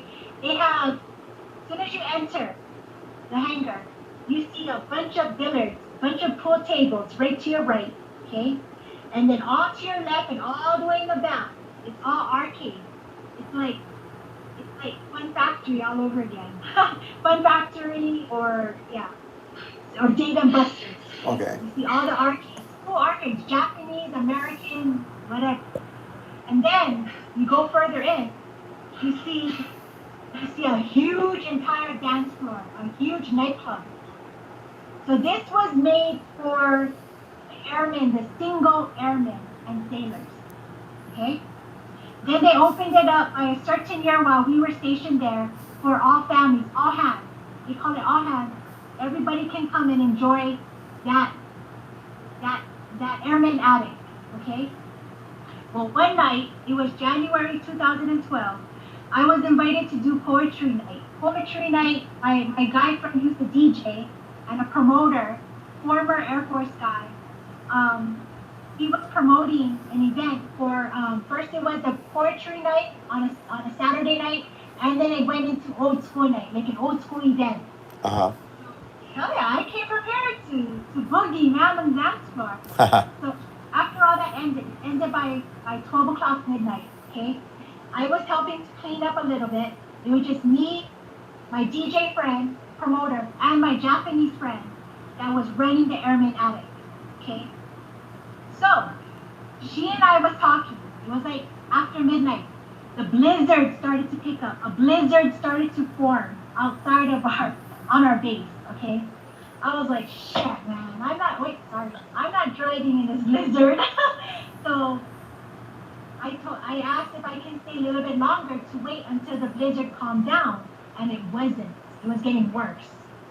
So we started talking more by the billiard, where the pool table is, okay? Me and my Japanese friend, the worker, while my DJ friend was going ahead and packing all his aerial sounds, everything, packing it into his bag. Dude, out of nowhere, there was nobody in there, no kids, no children is allowed there at night. After sunset, no kids and teenagers are allowed in there. Nobody under 20 or under 19 years old. I think it's 18 or 19 years old is the drinking age for alcohol. Nobody under 18 or 19 was allowed to be in there after a certain time, okay? So it was just she and I. And then we started hearing children laughing. So first I heard a giggle behind me, right? And I'm like, oh, it's probably just the arcade. Yeah, my friend was like, yeah, it's probably just the video game. So we just kept on talking, because I known her for a long time. And then all of a sudden, we heard the sound of billiard balls, pool balls, being clanked together, like they were breaking, you know what I mean? I forget how to talk, pool table talk. They're basically trying to break the balls, right? Like they hit it. So I heard that, and that was loud. And that was right behind me, one of the pool tables right behind me. And I was like, all hair started to stand up on me. And I'm like, you heard that? She goes, yeah. And then I was like, and then right there we heard a whole bunch of children, little children laughing all behind us. Like that. I was like, you heard that? And then she said, yes, hi. And I'm like, oh my God, I can't leave yet. The blizzard is so bad outside. It's like snowing so bad. And I'm like, oh my God. I'm like, damn it. Where am I going to go? I'm so tired. I want to go home. I just want to crawl in my bed and just go to sleep. I'm like, oh my God. And then the kids started picking up with laughter. Oh, yeah! Echoing all throughout the room. Echoing. A whole bunch of children echoing with laughter. It was so cute though. It wasn't scary. It wasn't malicious, but it was creepy. I was like, what? Zed, welcome to the show. Welcome to Ghosts of Hawaii. Thank you for being here. If you like what you see, please consider liking and subscribing. Mrs. Potato, thank you for being here as well. I didn't see you come in. Um, yeah, Dee, that is. I remember, with that YouTube link that I put up for the interview with that manager from that club, he did mention something because he was talking. Someone was talking to him, asking him questions. This lady was, and they did mention something about the. Yeah, they did mention the arcade. So everything is falling into place with what you just Yeah. said. That And is something he was else. trying to tell a story. I think he did in that video on YouTube, which you can Yeah. post onto your Ghost of Play for the viewers to see. That manager that ended up being a new manager that I didn't really get to know. I wish I did. Yeah, he seems cool. Yeah. He was there. He was working on shift. Remember when I shared my hula, me dancing in the holoku, Yes. the train, my train Hawaiian dress, Mm-hmm. and I did my last hula show for Japan, for on base at the E Club in the big ballroom, okay, in front of like over 200 people. So this was for the Asian Pacific Festival in May. Mm-hmm. So May, I think it was April or May was my last show that I did in 2012. Okay, right when I was done, and I was dancing. Okay, because I did my great great Hawaiian grandmother's music that she composed, Kuhiloge. I did that dance. Okay. When I was dancing, I felt like I was dancing up grace and everything, right? And everything. I felt hands guiding my hands while I was dancing. I felt hands touching my side and my back, like supporting me while I was dancing. It wasn't malicious, it wasn't scary. I felt that, and I would be like, oh my god, I cannot screw up. Because I didn't want to screw up. That's how I am when I do something. I don't want to screw up. I'm like, oh my god, I don't want to. I'm not in front of all these people. Oh my god. Well, after that, I gathered myself, left, walking out, leaving the E Club. I said goodbye to everybody. Walking out the E Club, I was already passing by the money, what do they call that? Where you pay all your everything to enter into the club or whatever they have events. The cash, I guess they call it the cash. The drop off. Sorry, the drop off. The box office. Sorry, the box office. That's what I'm trying to get at. So the box office is highly secured. Okay, because they have the vaults. They have the big vaults inside where they store all the money and all that in there. Right. They also have a gambling room. I didn't know that too. Okay, so when I was exiting to go home, I saw the Navy and Air Force Base Police over there. They were called. And then I saw all the managers, even that new manager you saw in the video of YouTube. And then I saw all the workers gathered over there. And people looked scared to death. So right there, the cops, the base police was already investigating. They thought it was, the managers already, the new manager didn't really know. He was still learning about the haunting. He's not a believer. He's not a believer at all in these hauntings. So he came there like, no such thing. All right? Okay, the new manager for the E Club. Okay, so anyway, they were pretty much telling him all the stories, okay? So the base police started to do the investigation, but the old managers that I've known for a long time, and past employees were trying to say, no, this place is haunted. What you guys saw was a ghost. It wasn't somebody trying to break into the vaults, because the big vaults, you know what I mean, the big safe, the huge safe, like what they have in the bank? Yes. They have that inside their box office. Uh-huh. And it's highly secured, and it was locked. They saw an elder Japanese man. He came right in, he just appeared inside the secured box office to a female employee. And she screamed, and then he turned very casually, so focused, like just focused like that, and walked right straight through the vault. So much for security alarms and all that. Yeah. The vault door, the big metal vault door started to open all by itself without all that and all whatever they needed to do to open it. It just started to open. She was in there by herself. That's why they had to call base police. That's why it was like a precaution. I got to witness that. I was like, holy shit. Yeah. Yeah, man. Oh my God. It's really interesting. It's really places that I would love to visit going over to Japan, which I hope to do so one day, and it's incredible. Thank you so much. I mean, I'm sure we could go on and on. We're hitting the 2 hour mark easily here. Let me kind of go back now. I know that I promised Tony. Oh, Short Fry, hello, good to see you. Excuse my hand. That's my hand there, guys.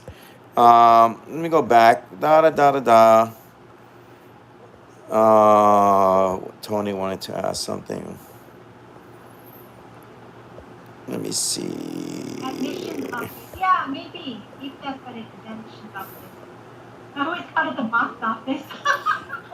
Do the samurais of the past seem the same as the night marchers of Hawaii's past? Was that the? Hard to tell, I think. I mean, because night marchers tend to follow, again, it's a cultural thing. You know, they follow their traditions, you know, they follow the protocols that are tied into tradition, of course, as well. So, I mean, it's really hard to call on that. What are your thoughts on that? And then, of course, the Japanese have their own protocol and their own traditions as well. But I think they would diverge and separate. What do you think? Oh, I don't know. I think it just has to be a perfect recipe in order for them to just come at a perfect time. Like how not everybody sees the night marchers, you know? Yeah. I know I did. I know I did before moving to Japan. I know I did. But it was peaceful. Yeah. It was like more like to protect the grounds where I grew up, at Kukui Garden. Protect their resting place where they're still buried. They're still buried. But I think with Japan, like I was saying, because there's so much history, there's so much wars, there's so much anger, so much suicide, so much I don't know, just so much, you know, the Japanese type of way of living. And then you mix it with the Americans. Now, you know, living in Misawa, there were the elders. Not all Japanese were very welcoming to us, you know. I didn't always feel that in Misawa, Japan, northern Japan. Okay. Some of them were stuck in the old ways, but you could feel it. You know. But we just carried on. I just gave them my aloha. But anyways, I think it's a perfect recipe. You have to have, I think it's just a lot of anger, a lot of changes to the land, not a disturbance. Just like here in Hawaii, I see, you know, I'm going to be honest, I've seen similarities. Living there 7 years on Japan, I've seen similarities spiritually and culturally and deeply because of what I did. I all of a sudden learned so much more about my Hawaiian culture deeply since 2006 and started dancing the hula. That's when I started to see more and hear more from my friends. But like I'm saying, man, I think it takes a perfect recipe for something to happen. You have to have something emotional. You have to be, no, I don't know. I can't really explain that, but for my witnesses, from what I witnessed, I believe it takes a certain recipe because you're combining two different, deep, beautiful cultures to come as one spiritually. Yeah. I agree. Good night, Kuniko, and hello, Carol. Just wanted to say that real quick there. Thank you, guys. Thank you, everyone who's still hanging on. Oh my God. Yeah, well, it's because it's a great show as always. When you more stories. I have, I think, a little bit more. There's just a few more, not too much. All right. Well, let's hear your stories. And by the way, thank you because again, this is summertime, and I don't know. I'm sure you were there in the summer, but in Japan, there's a very strong belief that summertime is when the spirits truly return, when they have a very pertinent foothold in the physical world, and they are here at this particular time right now. And it does tie in to like the Bon season and the Obon dances and everything. In Japan, I heard various different versions of it. Some say it's 4 days in July, some say it's 4 days in August, where they have the Obon, which is, of course, a celebration with the ancestors and such. But it is really a big thing here in Hawaii. The Bon and the Obon last throughout the entire summer. So for us to talk about this, I was really thinking, how do we launch it this year? How do we take it into a really good place? And I'm glad that Dee is feeling so much. Well, she is starting to feel better, and I guess Carol said the same thing, and she's glad you're doing better. But thank you for really bringing the whole essence all together for this year with a season of ghosts. Maybe we'll have you come back next year and share your highlight reel. Share A highlight reel. coming up next for us. Me? Can you? What's coming up next for the show? I mean, for my. Yep, for July. Well, one thing we're having for July, I'm only having one guest on for July. That we'll be talking about the Nopero Bull. They call him the Mujina, the faceless woman, and that's going to be Joe Punoho. We're going to sit down and we're going to talk story about stuff about it. Probably we're going to be going over some of. See, I don't like to really go over like say like Glenn Grant's stories. I don't want to go over like verbatim and stuff like that because it's his stories. It's like other storytellers have their stories, but I want to go over the outline and some of the detail to the stories. Why she showed up after the Waialae Drive-In era, which was a big thing. If you lived here in Hawaii, oh my God, Waialae Drive-In, faceless woman. I'm sure you heard about it too, Dee. It's she's one of the most popular ghosts in Hawaii overall, and she is definitely tied into Japan. The Mujina is a name it's a descriptive of this faceless ghost, but it is not truly the faceless ghost itself. Was it Noperobo? Anyway, one of them is a shapeshifter. One of them is definitely the faceless woman type of spirit. And it's not just tied into faceless women. It's also just faceless ghosts. So Joe's going to pop on into the show. We haven't had him for a while. And we're going to sit back and we're going to talk story. And that's going to be July's highlight for the season of ghosts. But let me tell you something, Dee. This is like 4th of July and you got to have the fireworks. And you brought the fireworks. You bought the fireworks, my friend. The Navy housing where I live. Yeah. Is just consider it's the big boom. Yes. Extravaganza. Yeah. Where I live, the Navy housing here along Pearl Harbor Bay. So I can't wait for you and I to privately do this. Oh, yes. I will definitely talk to you about setting up a date and a time to go over there and see things. I've been to Pearl Harbor. I've been to. Joe Punoku. I'll see if he wants to come. Yeah, I will definitely bring that up to him. Because he's real busy now too. But yeah, I'll mention it to him. Anyway,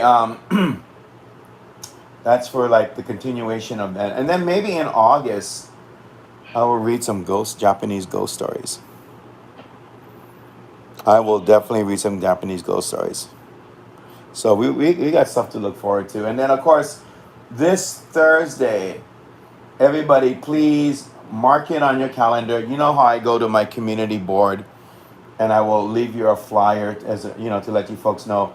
This Thursday, it's a brand new guest that I'm having, and he's going to talk about some of the most scariest things I've ever heard for a haunted house. No joke. And it's called A Haunting in Kalama Valley. I want you guys to tune in and hear that, because just like what D has been sharing, it's, all these things with spirits and everything are fascinating, whether you hear it secondhand and whatnot, but it's when the ghost comes right up to you. You know what I'm saying? The ghost is right in your face, just like that woman that was lying in bed, and that spirit was on top of her, cussing and everything. When you get to that level of haunting, that's that's it's in its own class. It's There's no two ways about it. But so that's what's coming up. And Dee, why don't you send us off with maybe another one or two of your more scary encounters? I don't know if it has to do with the Misawa base or whatever, and then we'll wrap it up, because man, incredible. You've held this audience at 1 hour, 30 minutes, and 41 seconds. So go ahead. Well,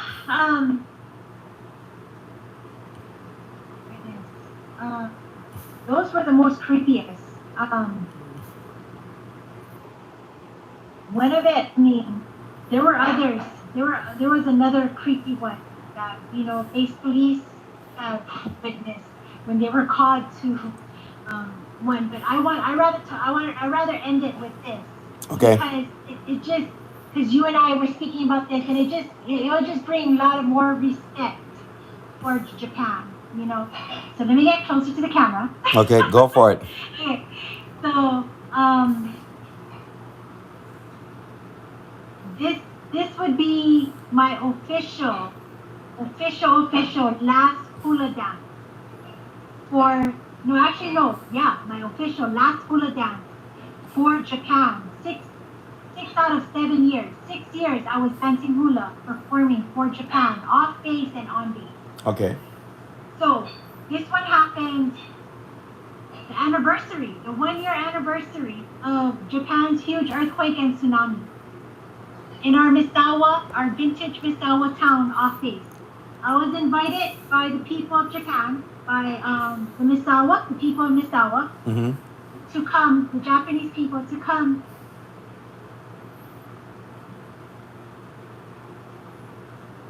Hold on a second, guys. By now, you should know the drill. We have to wait until she unfreezes. I'm actually wondering if it's because of the haunted house behind her. Sorry, you froze again, so kind of like just go back a little bit.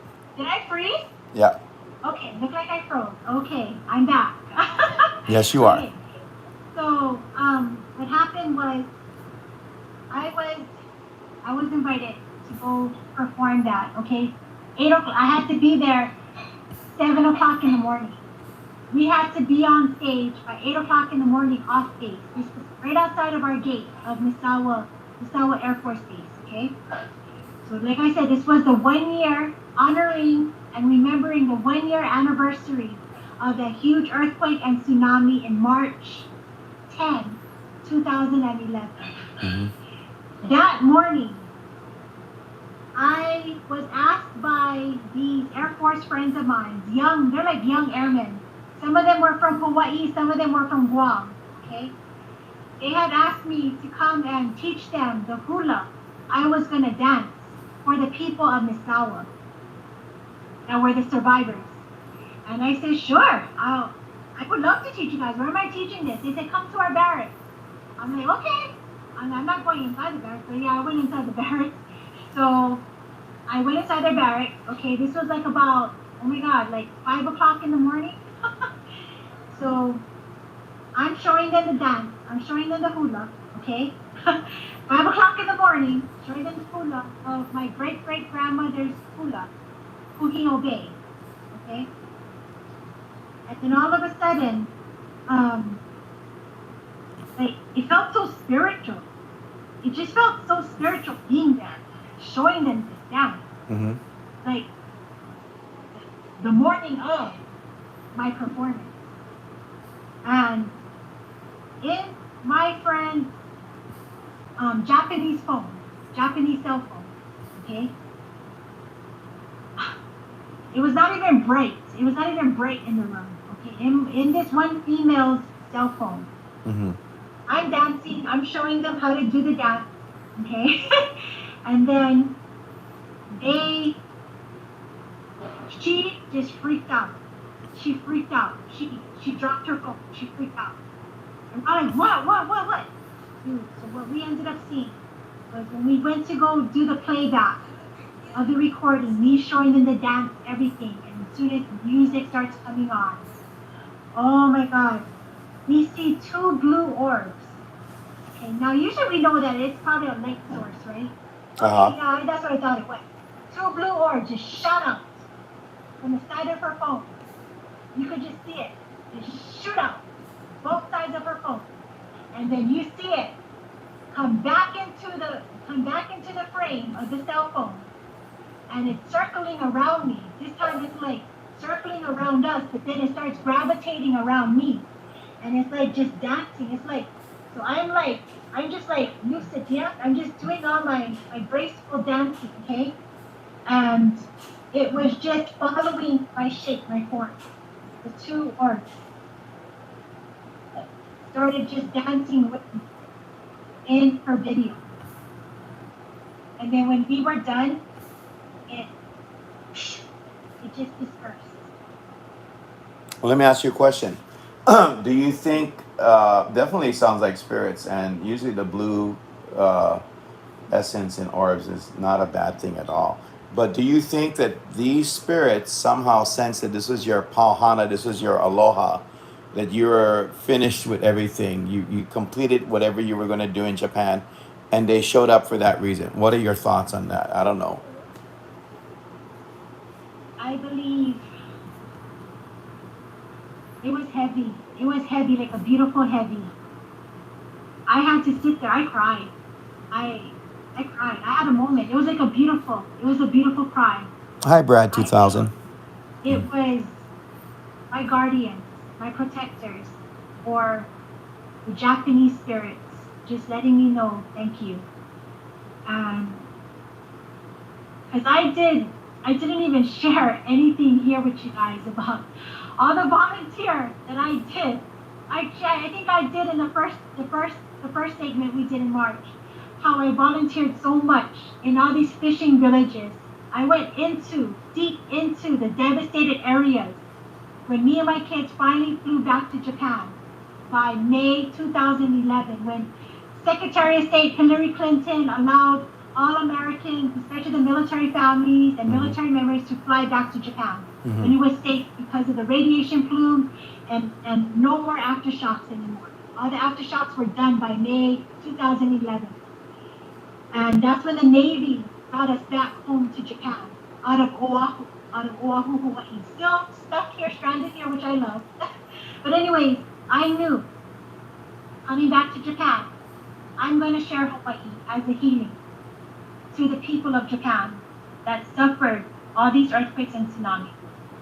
And the biggest thing that I did was I was interviewed on KHON2 Channel 2 News on a phone interview in 2011. And I told them we need help because we're paying out of our pocket buying these tsunami and earthquake survivors themed stationaries and all that, and giving them all our hula supplies, you know. So Kalani High School donated all their graduation leis to us. The class of 2011, I wish I could meet them. They donated all their feathered and yarn leis to us, about 300 of them. They mailed it off to my house in Japan. And we were able to, lay all from young to elder. So I did a lot of beautiful things for the people of Japan to heal. They cried to me. You know, a lot of Japanese people are so modest. They're so kept to themselves. You know, they're very stern in their own ways. They don't want to project their feelings like that too much. They would come up to me. I'm crying. They would come up to me and they would thank me. Oh, arigatou gozaimasu. You know, thank you. You know, for making us feel better. You know, and not fear the ocean anymore. Because when they associate Hawaii, they associate the ocean. And me sharing the hula, me sharing the aloha spirit to the people of Japan. And I felt like being that was the 1 year anniversary and I was sharing the hula to these young airmen. They were like guys and young females. I felt the spirit of Japan. All the spirits just came to me and just wanted to just let me know that you're doing good. That like they gave me like that send off, like that thank you for everything that you've done respectfully and deeply to us here on Japan. That's how I took it. That is that is incredible. I was kind of thinking, hopefully, that you would want to end the show with that because it's a full circle when you do Yeah. that. The beginning, talking about the premonition and everything, and in between all these experiences with these ghosts and spirits. Some very scary, some are just like almost funny with the handprints on the. Yeah. Yeah, it's like, what you gonna do, man? What you gonna do? You gonna come past us? You gotta come past us. You better come back. You have an ID? You wanna show us who you are? You That's know. how I would talk to him. You That's know. how I would talk to him. Like, no, you ain't coming home with me. Ah, no. Yeah. So, And look, all my of it. dog is coming to me. Look, my dog. Yes, all of You it. want to say hi to everybody? Even with the technical problems, even now I can hear my echo. Even with all of that, it's just such a great thing that the way you ended this show. Say And hi to your fans. Say hi to your fans. oh, that's right. The not so haunted mascot that Dee has on her end. Dee, you have definitely shown us that wherever you go, heart is so important. Home is like what they say, where the heart is. So if you travel, your heart will. Hawaii is with you, and in the end, there was a powerful connection between Japan and Hawaii, and I am astonished, like I was with the last show. I am also grateful that it didn't overwhelm me like the last show. You're welcome. There was some stuff that happened on the last show. This I time was it's exhausted. yeah, it's I just was crazy. exhausted for It, 1 week. it's Yeah. incredible. I'm so grateful. Let's just say that this is not the end of you being on the show, but Yeah. it's like saying, well, we talked about what was important to you when you did travel afar, and I'm grateful for you to share all of that with everyone here. Sassy Mom, thank you for being here. Is that your mom? That's my eldest sister. Sassy Oh, Mom is oh, my that's eldest right. That's sister. right. That's right. Hi, Sassy Mom. Aloha to you. Let's see. Tony the Rock fam says, I think with your dance, your respect to the people and land there, I think it was the people of the past thanking you for everything you have done and continue to do, never change. That's beautiful. And I agree 100% that that is a very great thing. And Short Fry says, that's so awesome and touching. Ed Brantley said, ancestors. Ancestors. Ozzy said, great show tonight, Obaki. Brad 2000 again, thank you for being here. Thank you for all of you being here. I wanted to say too in closing, thank you for your support. The numbers don't grow, you know, in a huge way every time I do a show. And to be honest with you, sometimes I feel like, and I'm not gonna lie, that I should just hang it all up because I don't know where it's gonna go and how it's gonna be in the future. But for those of you that do tune in and give me your time and give me your support, that means a lot. Okay, so the last time I went out and I talked with all you folks was during the supermoon. I was greatly affected. I had things happen to me. I was zapped. I was drained. I was pushed. And yet, even though, a couple of live streams got shut down by whatever was out there, I thank you from the bottom of my heart on my part for tuning in because, like I said, and I totally mean it, I think Short Fry may understand. Doing the paranormal is not easy. It is not. And I'm sure Dee, with her experiences and other people that have been on this show, It's when you heavy. when you get involved with this or something happens to you, it changes your life forever. So, right now I'm hanging in there with the show, and because of people like Dee and everyone else, I appreciate you guys. I really, really appreciate you guys. I I've not reached where I want to be with all of this because I really wanted to go somewhere, but I'm happy that you're here and it is moving forward. So again, thank you all so much. Thank you, Dee Momilani. And I want to visit Japan now. Again, I want to go Before there. pandemic is better. Yeah. I just really want to It's go. really sad. That's a rich country. That's a rich country, especially with the military there. That's a rich country, Yes, it and is. it's really sad to see that. Yeah, what they're dealing with. But Yeah, yeah, but I want to go there. The places you talked about, I know I probably never able to get to, but the other places like Okigahara and that haunted hotel, there are tunnels that are haunted up there. There are places you would not believe that are haunted in Japan. You honestly would not think, why is that happening there? There's a place in the middle of Tokyo where the spirit of a samurai was haunting the place, full on manifestations and everything. You know, Japan is truly a unique place, just like Hawaii, and I'm sure just like where you folks live as well. Yes, Carol, Japan is an amazingly spiritual place. yeah. And and let's go over what Carol said again. One more time. I think that they were thanking you for showing respect. Thank you, Dee, for sharing your stories. Thank you, Abaki, for hosting this. You guys are very welcome. You really are. And I'm glad um, Dee and I had a talk about, the main thing that happens is her health. You Yeah. know, the things I wanted to tell you folks before we sign off tonight. Dee is pretty active on her Facebook. If you guys want to go check her out, if that's okay, go ahead check out Dee on Facebook. Seriously, and she has a lot of heart. She's constantly sharing her life and the things that matter to her. And if social media will ever work, it's along those lines. Never mind the drama. Never mind posting your damn plate lunch. Post your heart. Post your heart. Post your life. I mean, I know you do food too, Dee, but you're just more into that as well. And so check her out on social media, guys. And yes, Ozzy, you're right. Everywhere is a spiritual place, just some more than others. I Yeah. think my mom is watching too. My mom. Yeah.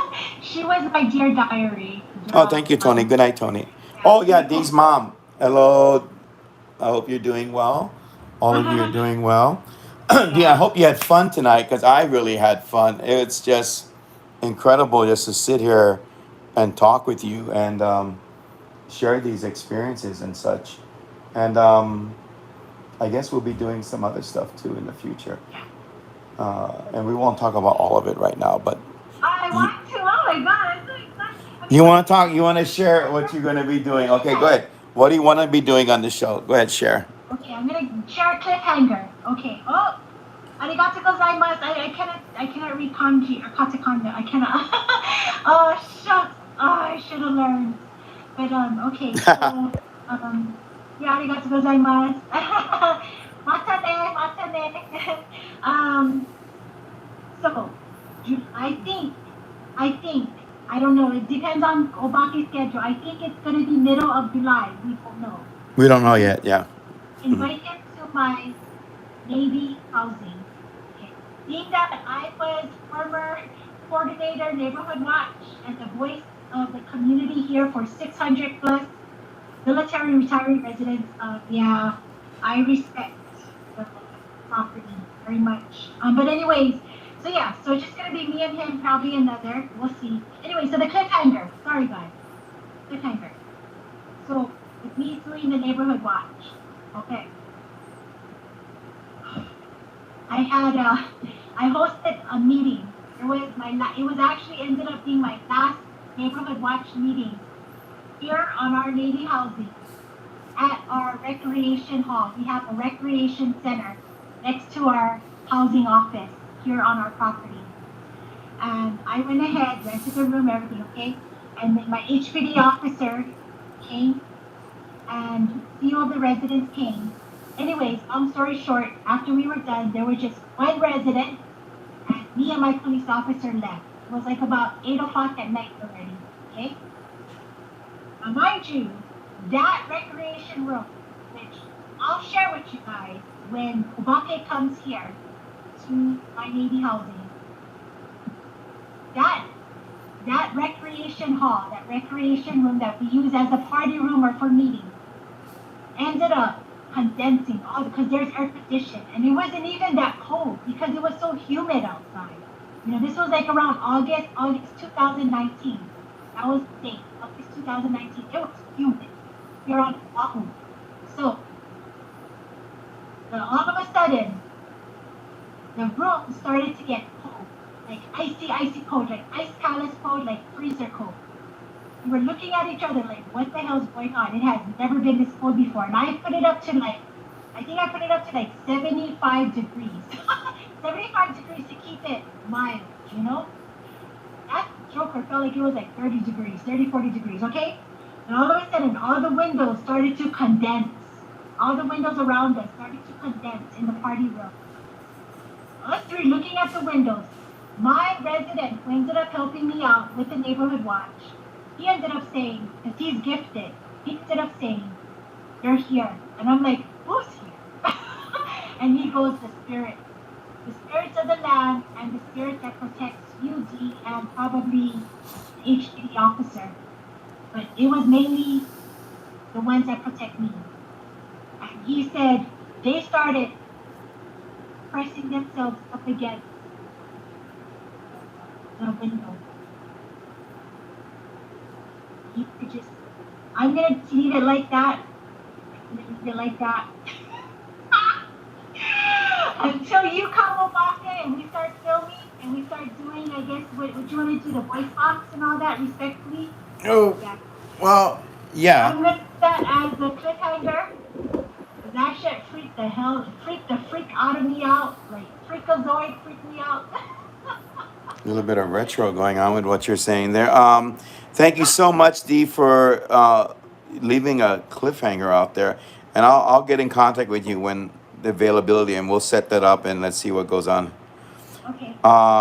Travis C, is there ghost stories about 2011 tsunami on YouTube? Any recommendations to search? Yes, you can type in the keywords tsunami, Japan, ghost sightings and such. There are videos that will pop up eventually. You just have to fine tune your YouTube search, and there's some incredible accounts of the area where the fishing villages and where the tsunami was. The tsunami was devastating, but in the areas where it was devastating, the hauntings are so incredible right now because these spirits are just there, and I believe a lot of them, which happens a lot with ghosts, is that they're not quite sure.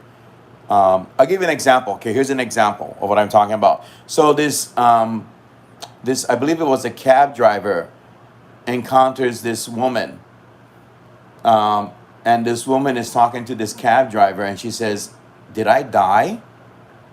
And then vanishes. That's one of the stories that I heard. So it's an example of whatever happened was so traumatic and so great and so fast that these poor people don't know that they've passed away yet. So you got stories like that in the tsunami zones and such, where everything happened right now. And then there's a book. I don't know the name of the title. I forgot what it is because I only saw it once. But if you type in "ghost tsunami book," it'll pop up because I only saw it at a glance. But there's a book that has been written by a person who spent time there. There's a lot of stuff going on in Japan, in that region that Dee is talking about. So check those out, guys. Check it out. We're going on 154 minutes, so I'm gonna start to close this off because it feels like we all been drinking espresso and talking like it's Halloween night and sharing stories. But yeah, we're gonna wrap things up. And again, thank you, Dee. Look for this Thursday. Mark your calendars again. It'll be up on the community board. A haunting in Kalama Valley. Some of my favorite things to talk about, because I've lived in 2 haunted houses, is in fact the haunted house experience. And we have a guest that's going to be sharing his terrifying encounter or very spooky encounter, guys. So thank you so much as always for being here.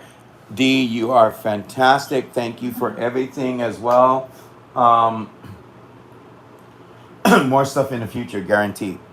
I just got to figure everything out because I got stuff that's coming up besides interviews, guys. I'm gonna be trying some new things next month, and of course, I'm still recovering from the supermoon spirit box. I am not fully recovered, and I'm gonna give myself all the time in the world it takes to recover from that before launching into anything else or do some small things first. Anyway, guys, enough of the goobly gook or whatever you want to call it. I will see you folks again very soon. D, hold on. I will talk to you after we sign off. Everybody, please take care. Again, thank you for watching. You're all amazing. Don't ever change at all. Stay who you are and know that you are loved. Stay blessed. As a matter of fact, before leaving tonight, let us all bow our heads in prayer in the name of the Father and of the Son and of the Holy Spirit. Father, we thank you for this night of storytelling. We thank you for our guests sharing her experiences, sharing her love of the islands, and taking that love wherever she goes to. Please watch over her and her family and the people that have been listening to these stories tonight. And we thank you for your love, and we thank you for being there for us. And we know no harm comes to us who truly trust you. And let us always remember that in our hearts and in our spirits and in all that we do. May angels surround us all. May light be ever present. And I thank you all for being here. But above all, I thank Keakua for being the one that brought us into this world and watches over us all. Amene, amene, amene. Amen. In the name of the Father, Son, and the Holy Spirit. Amen. Guys, take it easy. Thank you for being here. Thank you for being what makes this place so enjoyable. It's not just our guests, it's you and your questions and just you being around. And I will see you all this Thursday. Oh, I forgot, guys, Wednesday is canceled, but that's okay. We will reschedule the show about gin at a later date.